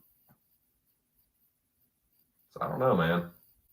I think someone said, like, I'd like to see Jan versus Cheeto, but Cheeto's being an entitled fucking bitch. Sean wants to get the Cheeto L off his chest, like Zach said. Like, that's probably what's going to happen. But I don't know, man. Like, if that's going to be the case, if it's Sean versus Cheeto, then I say you make Cejudo versus Merab, and then I don't know what you do with Jan. Did he fight Song already? Did Jan fight Song Yadong already? That'd be a fun match. Let's see.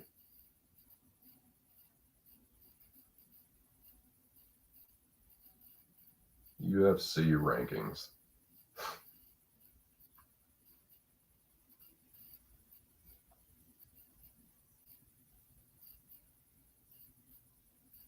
Be out there.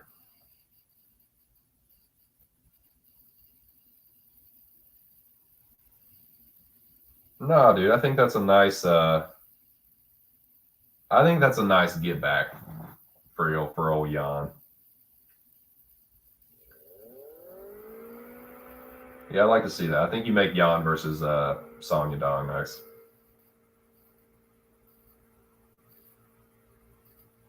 He's coming off a win. He beat Ricky Simone. Excuse me. So that's what I think you do. Cruz don't want none of Jan. Jan will fucking knock Cruz out. He don't want that smoke. I don't know what Cruz is Cruz retired or what? Maybe you make Umar. I mean, that's the thing. What do you do with Umar? Who do you make Umar fight next? Gotta be somebody good. But yeah, that fucking punk Cheeto, he's gonna get his fucking title shot off a fucking gay ass performance versus Pedro Munoz. Whatever, man.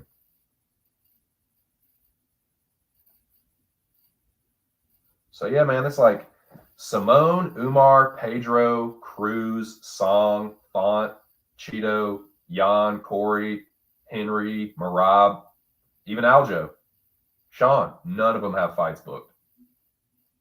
He don't want none of that smoke. I agree, Jack.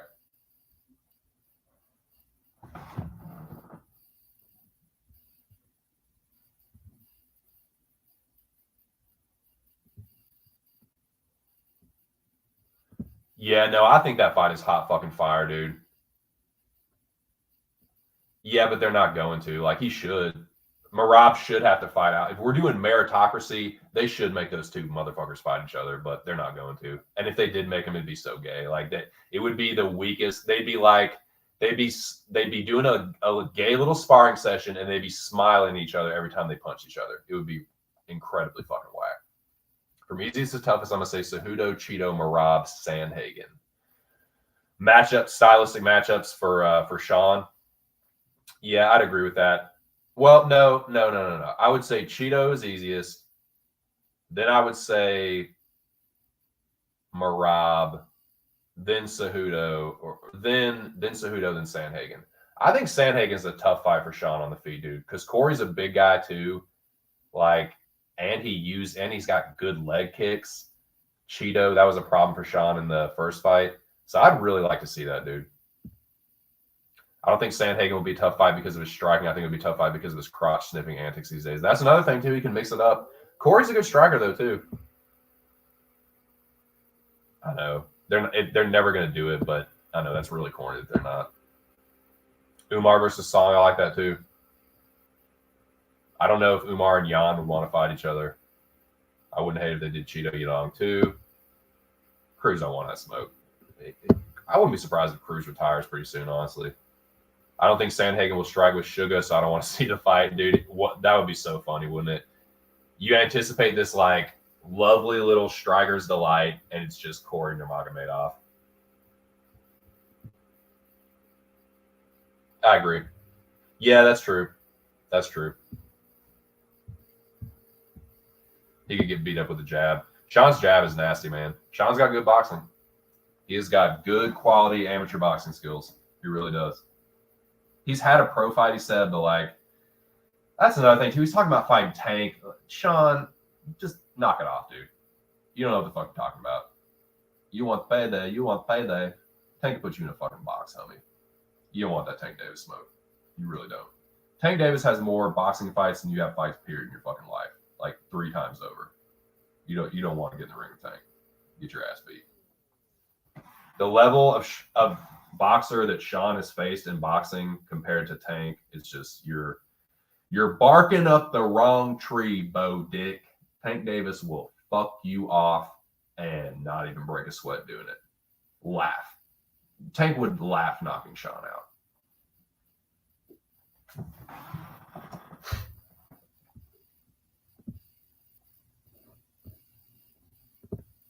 Fair enough. Yeah, if you don't like O'Malley, that's the fight to make because Tank will put him in a fucking box.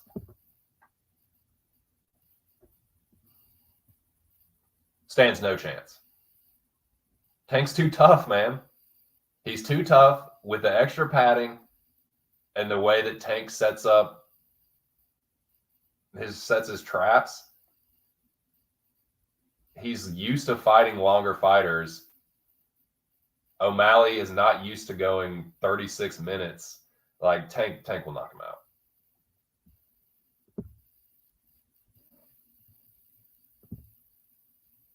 Yeah, exactly. Dude, Tank has like 200 something amateur fights.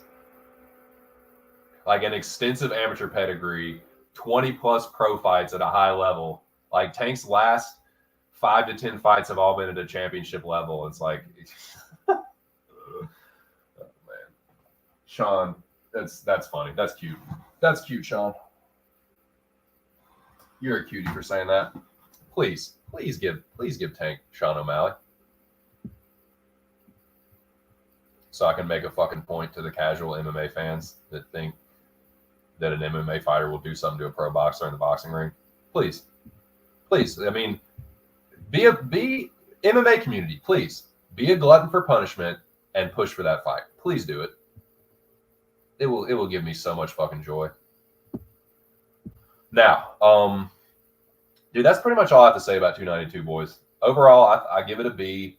Good performances, couple stinkers, couple bangers. Pretty good shit overall. I did not fare incredibly well in the betting. I didn't take a big loss or anything. I never do because I don't really bet that much. But it was not a winning night for me. If I hadn't got robbed versus GM3, I would have won. If GM3 hadn't got daylight fucking robbed by that fucking Mollix, Andre Petrosky, that fucking gas bag, Hail Mary throwing fucking meathead, he's going to get his fucking ass beat, dude. Skating past GM3, getting all fucking busted up. He's going to get fucking slumped. He was gassed 3 minutes of that fucking fight, dude. Talking about he's going to beat Bo Nickel. Get the fuck out of here. Petrosky's a goofball, man.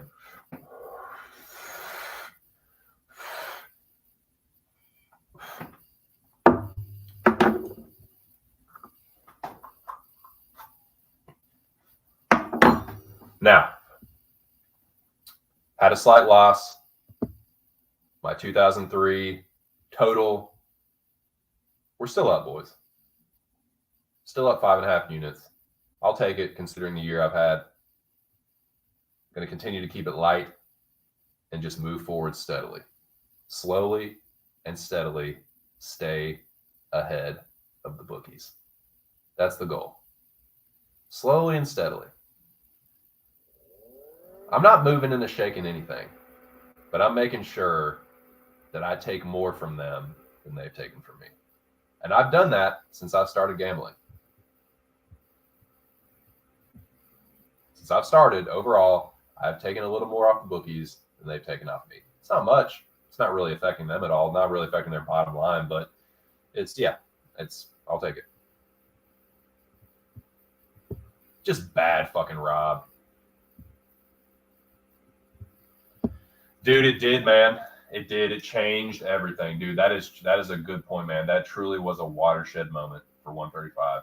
It was a before and after. Everything before it was different, and everything afterwards is different. Has been different. Completely concur, brother. Completely. Disgusting. Disgusting fucking robbery, man. Unconscionable.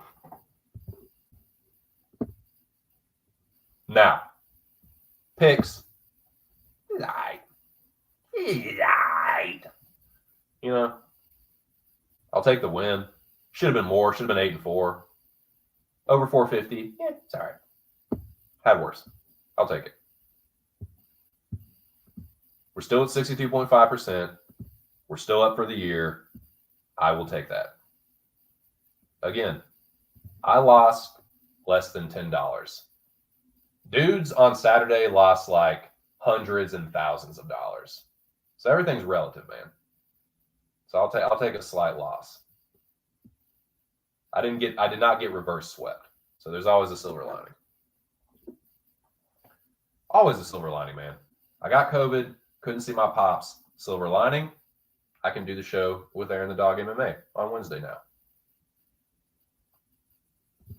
All about perspective. Speaking of perspective, let us take a look ahead, and I'd like to get some early perspectives from you gents on UFC Singapore. And I need to make a banner for Singapore. Singapore is a weird ass place. They have some figgity fucked up laws.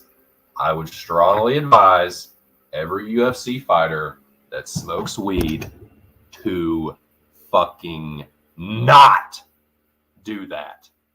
Do not bring weed or any kind of THC product with you to Singapore. If you get caught with it, you will go to jail for a really fucking long time.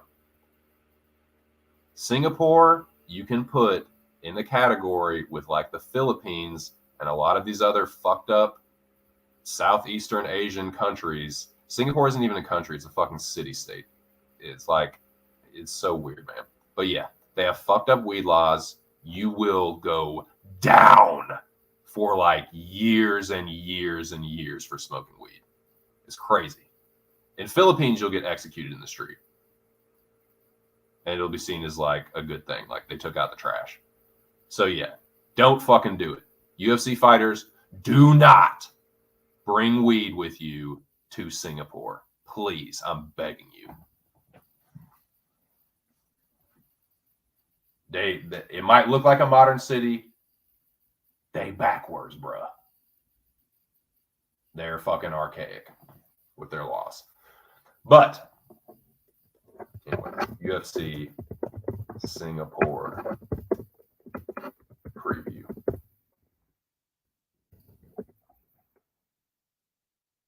Singapore looks awesome. Oh, I need to make this a banner. Looks awesome. Looks cool. Sick skyline. Cool architecture. Fucked up laws. Fucked up like medieval laws.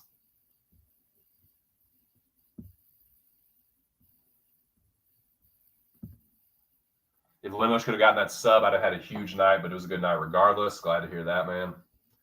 Start time is super duper wacky. Shout out to my dude, Nick Alexander. He's going to be loving that shit. Any stoners on this card? I hope not, man. Please, for the love of God, if you know what is good for you, do not bring weed with you. It's going to be Midnight Express Part 2.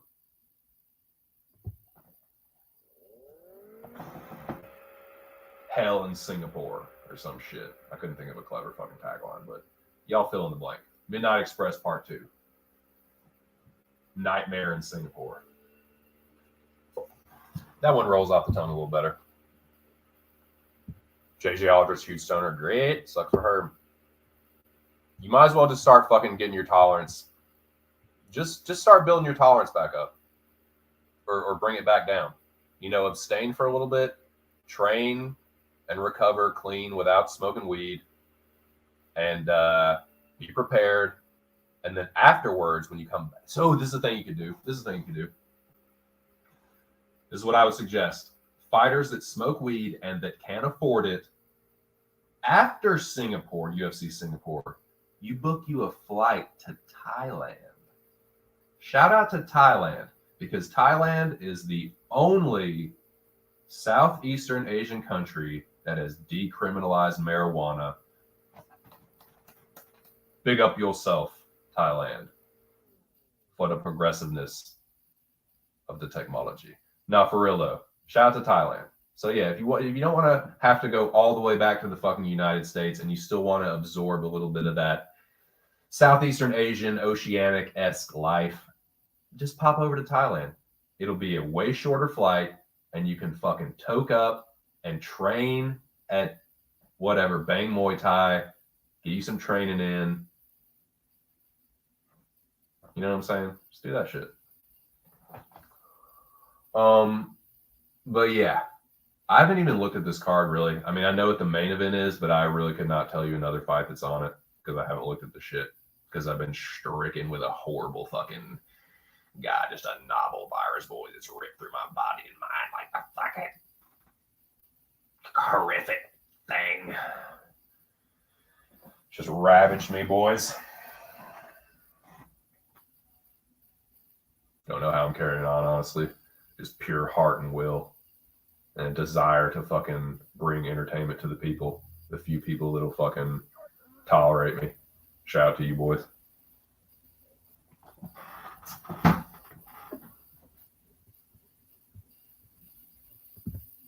Hey, might be something to factor in.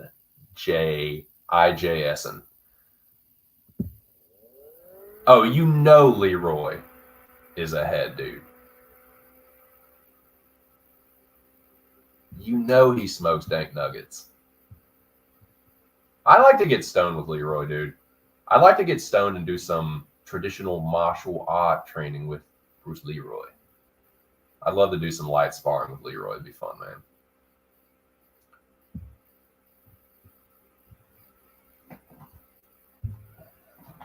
Okay, UFC Singapore.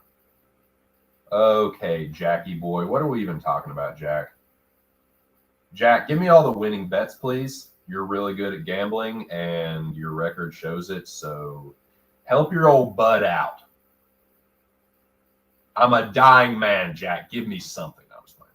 We're all dying, technically, but no, it's not so much to joke about. Even though I am just fucking ravaged with fucking COVID. Jack, just give me Jack. Just you know what? I'm just gonna cut the stream off. Jack, you just DM me the winning bets, and then we'll just move forward that way.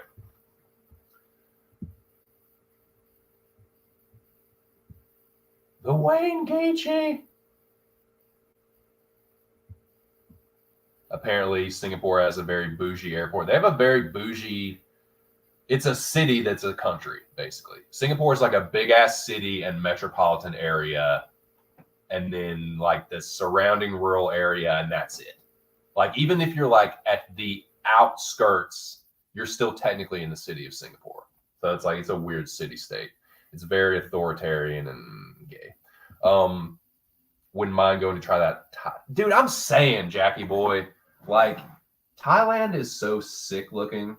Like all the history and the culture and the cool like temples and shit and good food, and you can go see Muay Thai fights for really cheap. Like, how fun would it be, dude? You know the shit is cheap as fuck too. That's the other thing that's tight about Thailand. It is dirt fucking cheap. Go get you a decent hotel room, ton of fucking tree. Go see the Muay Thai fights. Go to the market every day. Eat dank fucking Thai food for cheap. Like, that shit would be so fucking pimp, dude. I mean, I'm gonna have to fucking do that, man.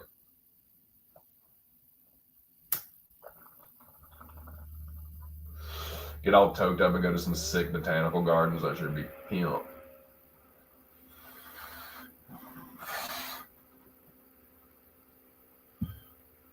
Nice, dude. Where are you going? Meet up in Thailand, yeah. Fuck it. Be sick, dude. Maybe get some fucking.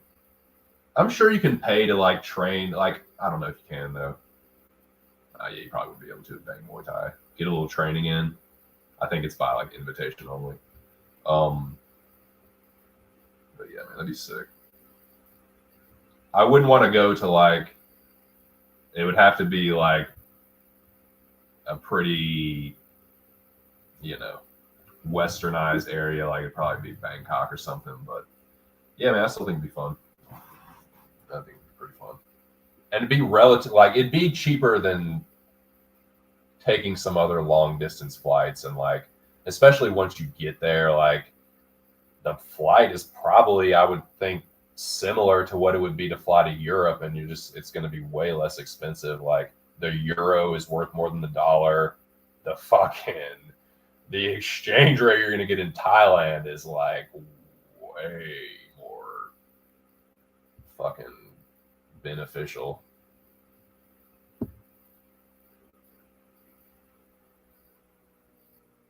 Oh, in Thailand? The Wild Wild East. Bangkok ready Tafa. Yep. The hottest city in the world temperature wise, or just like hottest, like bustling, like people are all trying to get there and like tourism is bustling. Is that what you mean? Or like temperature wise hot? Because I can see both being true, honestly. It looks like a sweltering fucking place, dude. I mean, it's right on the goddamn equator. Fucking right in the fucking Tropic of Cancer or whatever.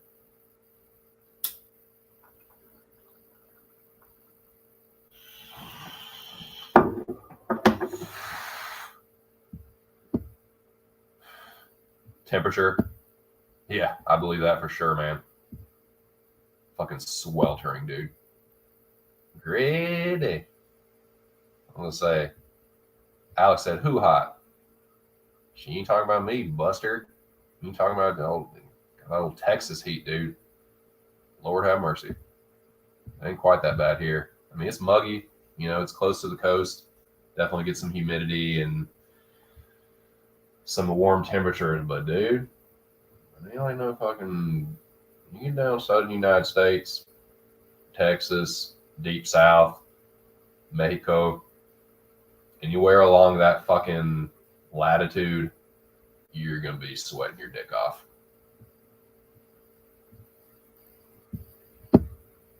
God damn it, boys. Stay safe. Stay hydrated. Jesus Christ. Hot enough to fucking kill a man, dude. I mean, that's probably true. But the thing is, you could probably get the best quality that they have for still cheaper. Like, you might not be getting you're probably going to be getting like the lower end of like the nugget here, but you'll probably can get it for like way cheaper, I would imagine. Like, give me the highest shelf shit and you're still probably going to pay less kind of deal, you know? But you definitely probably don't want to get the cheap stuff over there. Anyways, man. Well, let me look at this card, dude. Now that we kind of just talked about Southeast Asia in general and how fucked up Singapore is with the weed laws, let's just look at this card. UFC schedule. Schedule for that. Look for the fights for that. What's going on with these fights for this baby? Okay. Okay, I got a couple of tasty little matchups. Excuse me.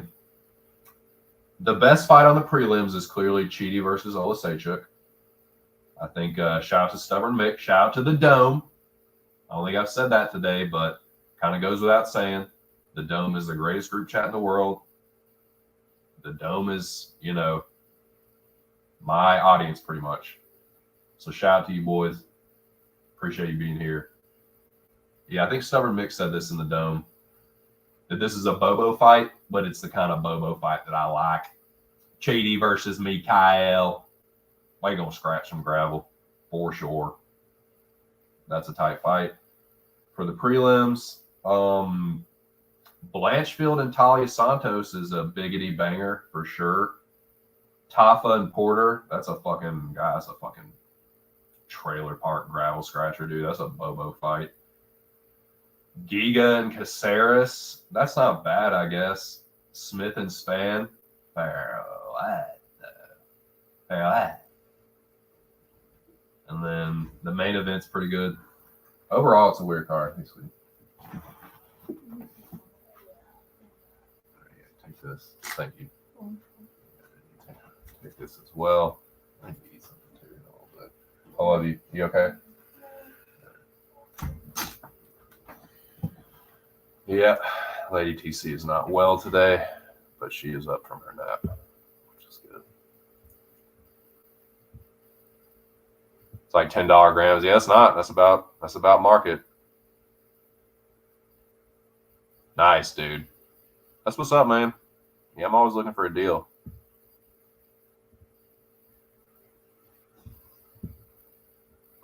So Singapore, man. Yeah, I think overall it's kind of good. I'm not going to get too much into like the lines, the betting and shit. I just kind of wanted to take a look at it and just give you my general thoughts on the fights. I don't even really want to get into the gambling too much because my brain's still a little foggy. I don't want to like get preconceived notions in my head and like want to start pulling the trigger. So like I'm not even going to look at the lines. I don't know. I can see some fighters that I'm definitely favoring just without even looking at them. I like Holloway. I like Blanchfield. I like Rinya Nakamura for sure. God. Why do they hate Fernie Garcia so bad? Yeah, Chidi Olazechuk is probably the like most evenly matched prelim fight. That's not an easy, like super easy one to predict, I don't think. I like the idea of watching that one, and that'll be an interesting one to break down on Wednesday. So make sure y'all tune in to Aaron the Dog MMA on Wednesday. I will fortunately be able to make the stream this week. I didn't think I was going to be able to, but like I said, every cloud has a silver lining, boys. Even though I had this horrible infectious disease, I can make the show on Wednesday because of that. So that's a sick fight. Chidi versus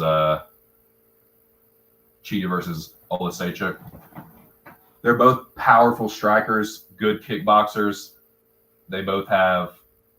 I'd say I would give Chidi the edge with the kicks and maybe Olazechuk the edge with the technique with the punches. Although Chidi does have a lot of power, man. He one-punched power bar, and not many people do that. Not many people just smoke Marc Andre like that. So Chidi's powerful, man. That's a tough one to predict, dude. I think that fight might actually come down to like cardio and who mixes it up more. Because if they're just slugging it out on the feet, I think it's kind of fucking even, dude. I don't know, man. You can make a case for either guy, I guess, but I don't see how you could feel like totally strongly like one way or another. I don't know, man. That's a good fight. That's a good, evenly matched fight. I'm looking forward to that one, actually. Looking forward to taping that one and thinking about it. Yeah, that'll be a fun one this week. I mean, I'm a Holloway stan, dude, so like you're not going to get any kind of like super nuanced breakdown from me. I just think at this stage in their careers, Chan's 5 years older. Like, people say that Max is washed. That's not fucking true. That's not true. He got beat up, like, and I'm sorry, like, I know that he clearly lost the last Volk fight worse than the other ones. But people act like he was on death's door or something. Like, it wasn't really that bad. Like, he got clearly beat. People like, oh, that should have been stopped. Like, shut the fuck up. Max is tough as fucking nails. He's way tougher than Chan. Chan's tough, but his chin is not like Max Holloway's chin. It's just not, man. No one has a chin like Max. Max Holloway's chin is made of fucking dark matter. It cannot be cracked. The density of his chin is almost like immeasurable by human technology. For real. He fucking sunned Arnold Allen. Sunned him. You are my son now. You will do what I say because I'm your father. That kind of shit. That's what he did to Arnold Allen. So what? He lost to Volk. That's the only dude he's lost to besides Dusty in the last 4 years. And before that, he didn't lose until 2013. He lost to McGregor in 2013. Then he didn't lose for another 6 years. Lost a decision to Dusty. And then the only person he's lost to since then is Volk. Whooped on Frankie Edgar, sunned Calvin Kattar, beat Yair, sunned Arnold Allen. He's going to beat Chan. Is he going to knock him out? I think he could. Considering, like, the damage that Chan took. Like, look at the Volk fights, man. Chan got beat on so much worse than Max. So much worse. This is kickboxing, man. Max is going to fuck him up. Probably knock him out. That's what I think. But, yeah, that's about all I got for this preview. Any more would just be taking too much meat off the bone. I want to save the majority of my analysis and hot takes and all that shit for Aaron's show on Wednesday. So make sure y'all tune into that, man. Aaron, myself, and another special guest will be there. Don't miss it. But yeah, I'm going to get the fuck out of here, dude. I need to tend to my sick wife and my own sickly body. But I really appreciate everyone that came through. I believe so, my friend. I believe so, brother. Tough fight, yeah.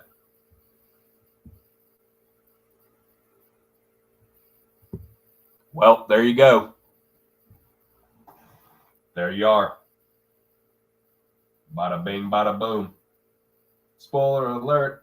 Spoiler alert from the man himself. Don't miss it, boys. Shout out to JB. Hey, man, they say every cloud has a silver lining. Won't it, though? Ain't it, though? I'm pumped now, dude. I'm very excited for Wednesday.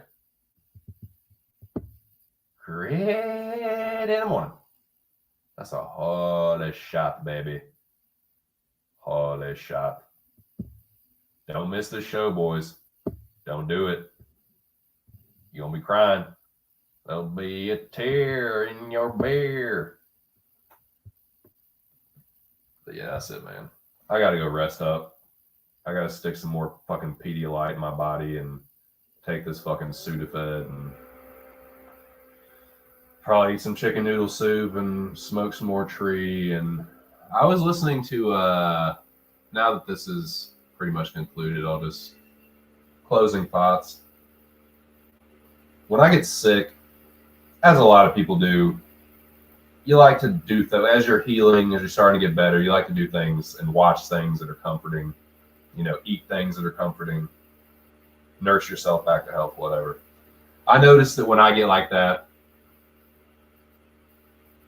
I've done this before, but I kind of got back into Rogan a little bit.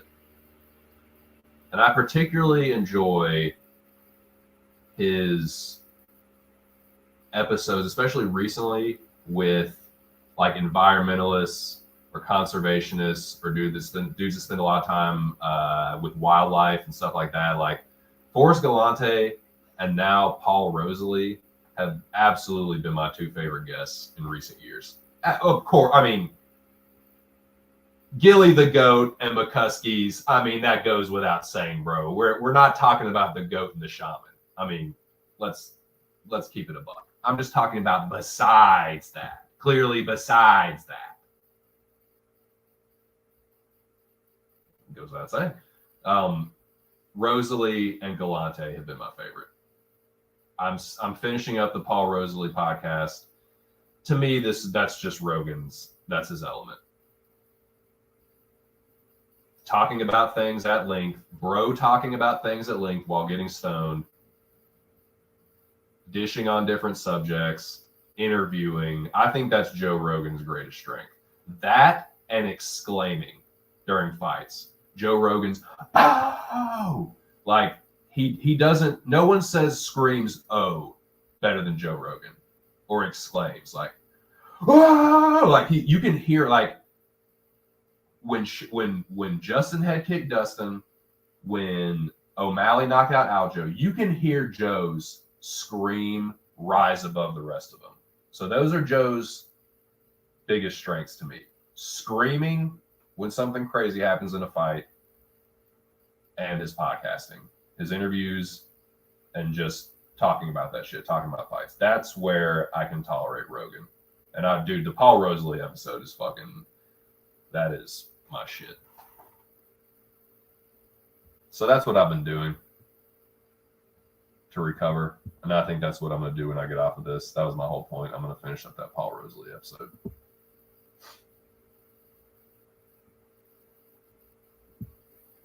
Too late. Nah, man, it's been helping with the nausea. It's been helping with the nausea and my mood. I get really like bummed out when I can't smoke weed, man.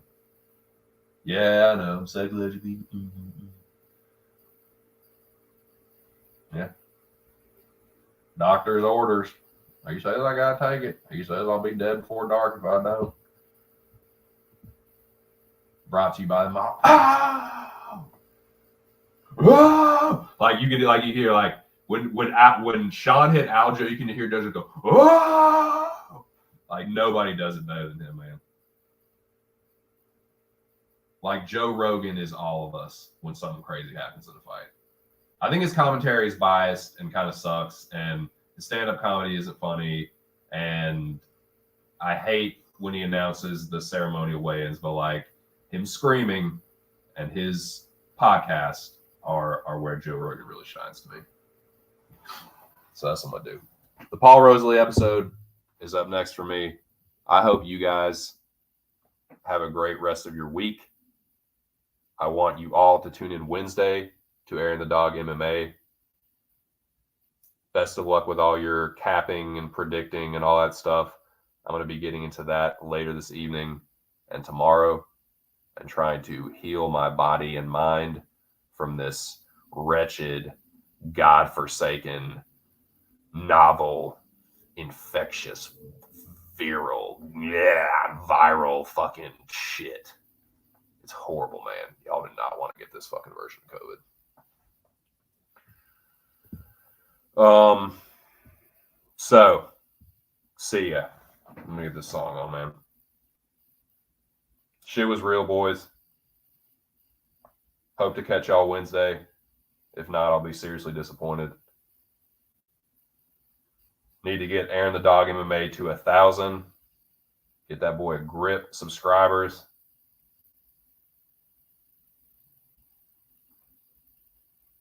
What am I looking for? Garage Band.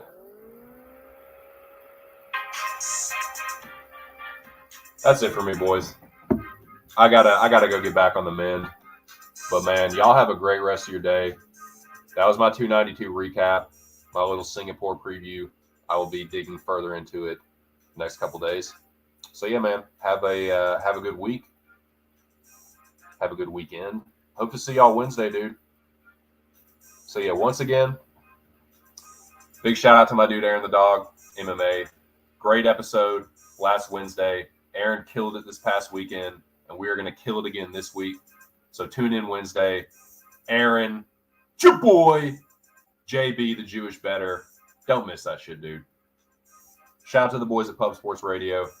I did not win the contest this week because my picks kind of sucked. But I'm trying to remember the dude's name that won. God damn it. Anyways, man, he knows who he is. Shout out to him. Shout out to the boys at Pub. Want to thank them again for having me on the podcast last Thursday. Make sure y'all check that out. And yeah, I will be there again this Saturday, hopefully cashing some more bets and bragging about it. Because that's what I do. I clout bet for small amounts of money. But man, y'all have a great week.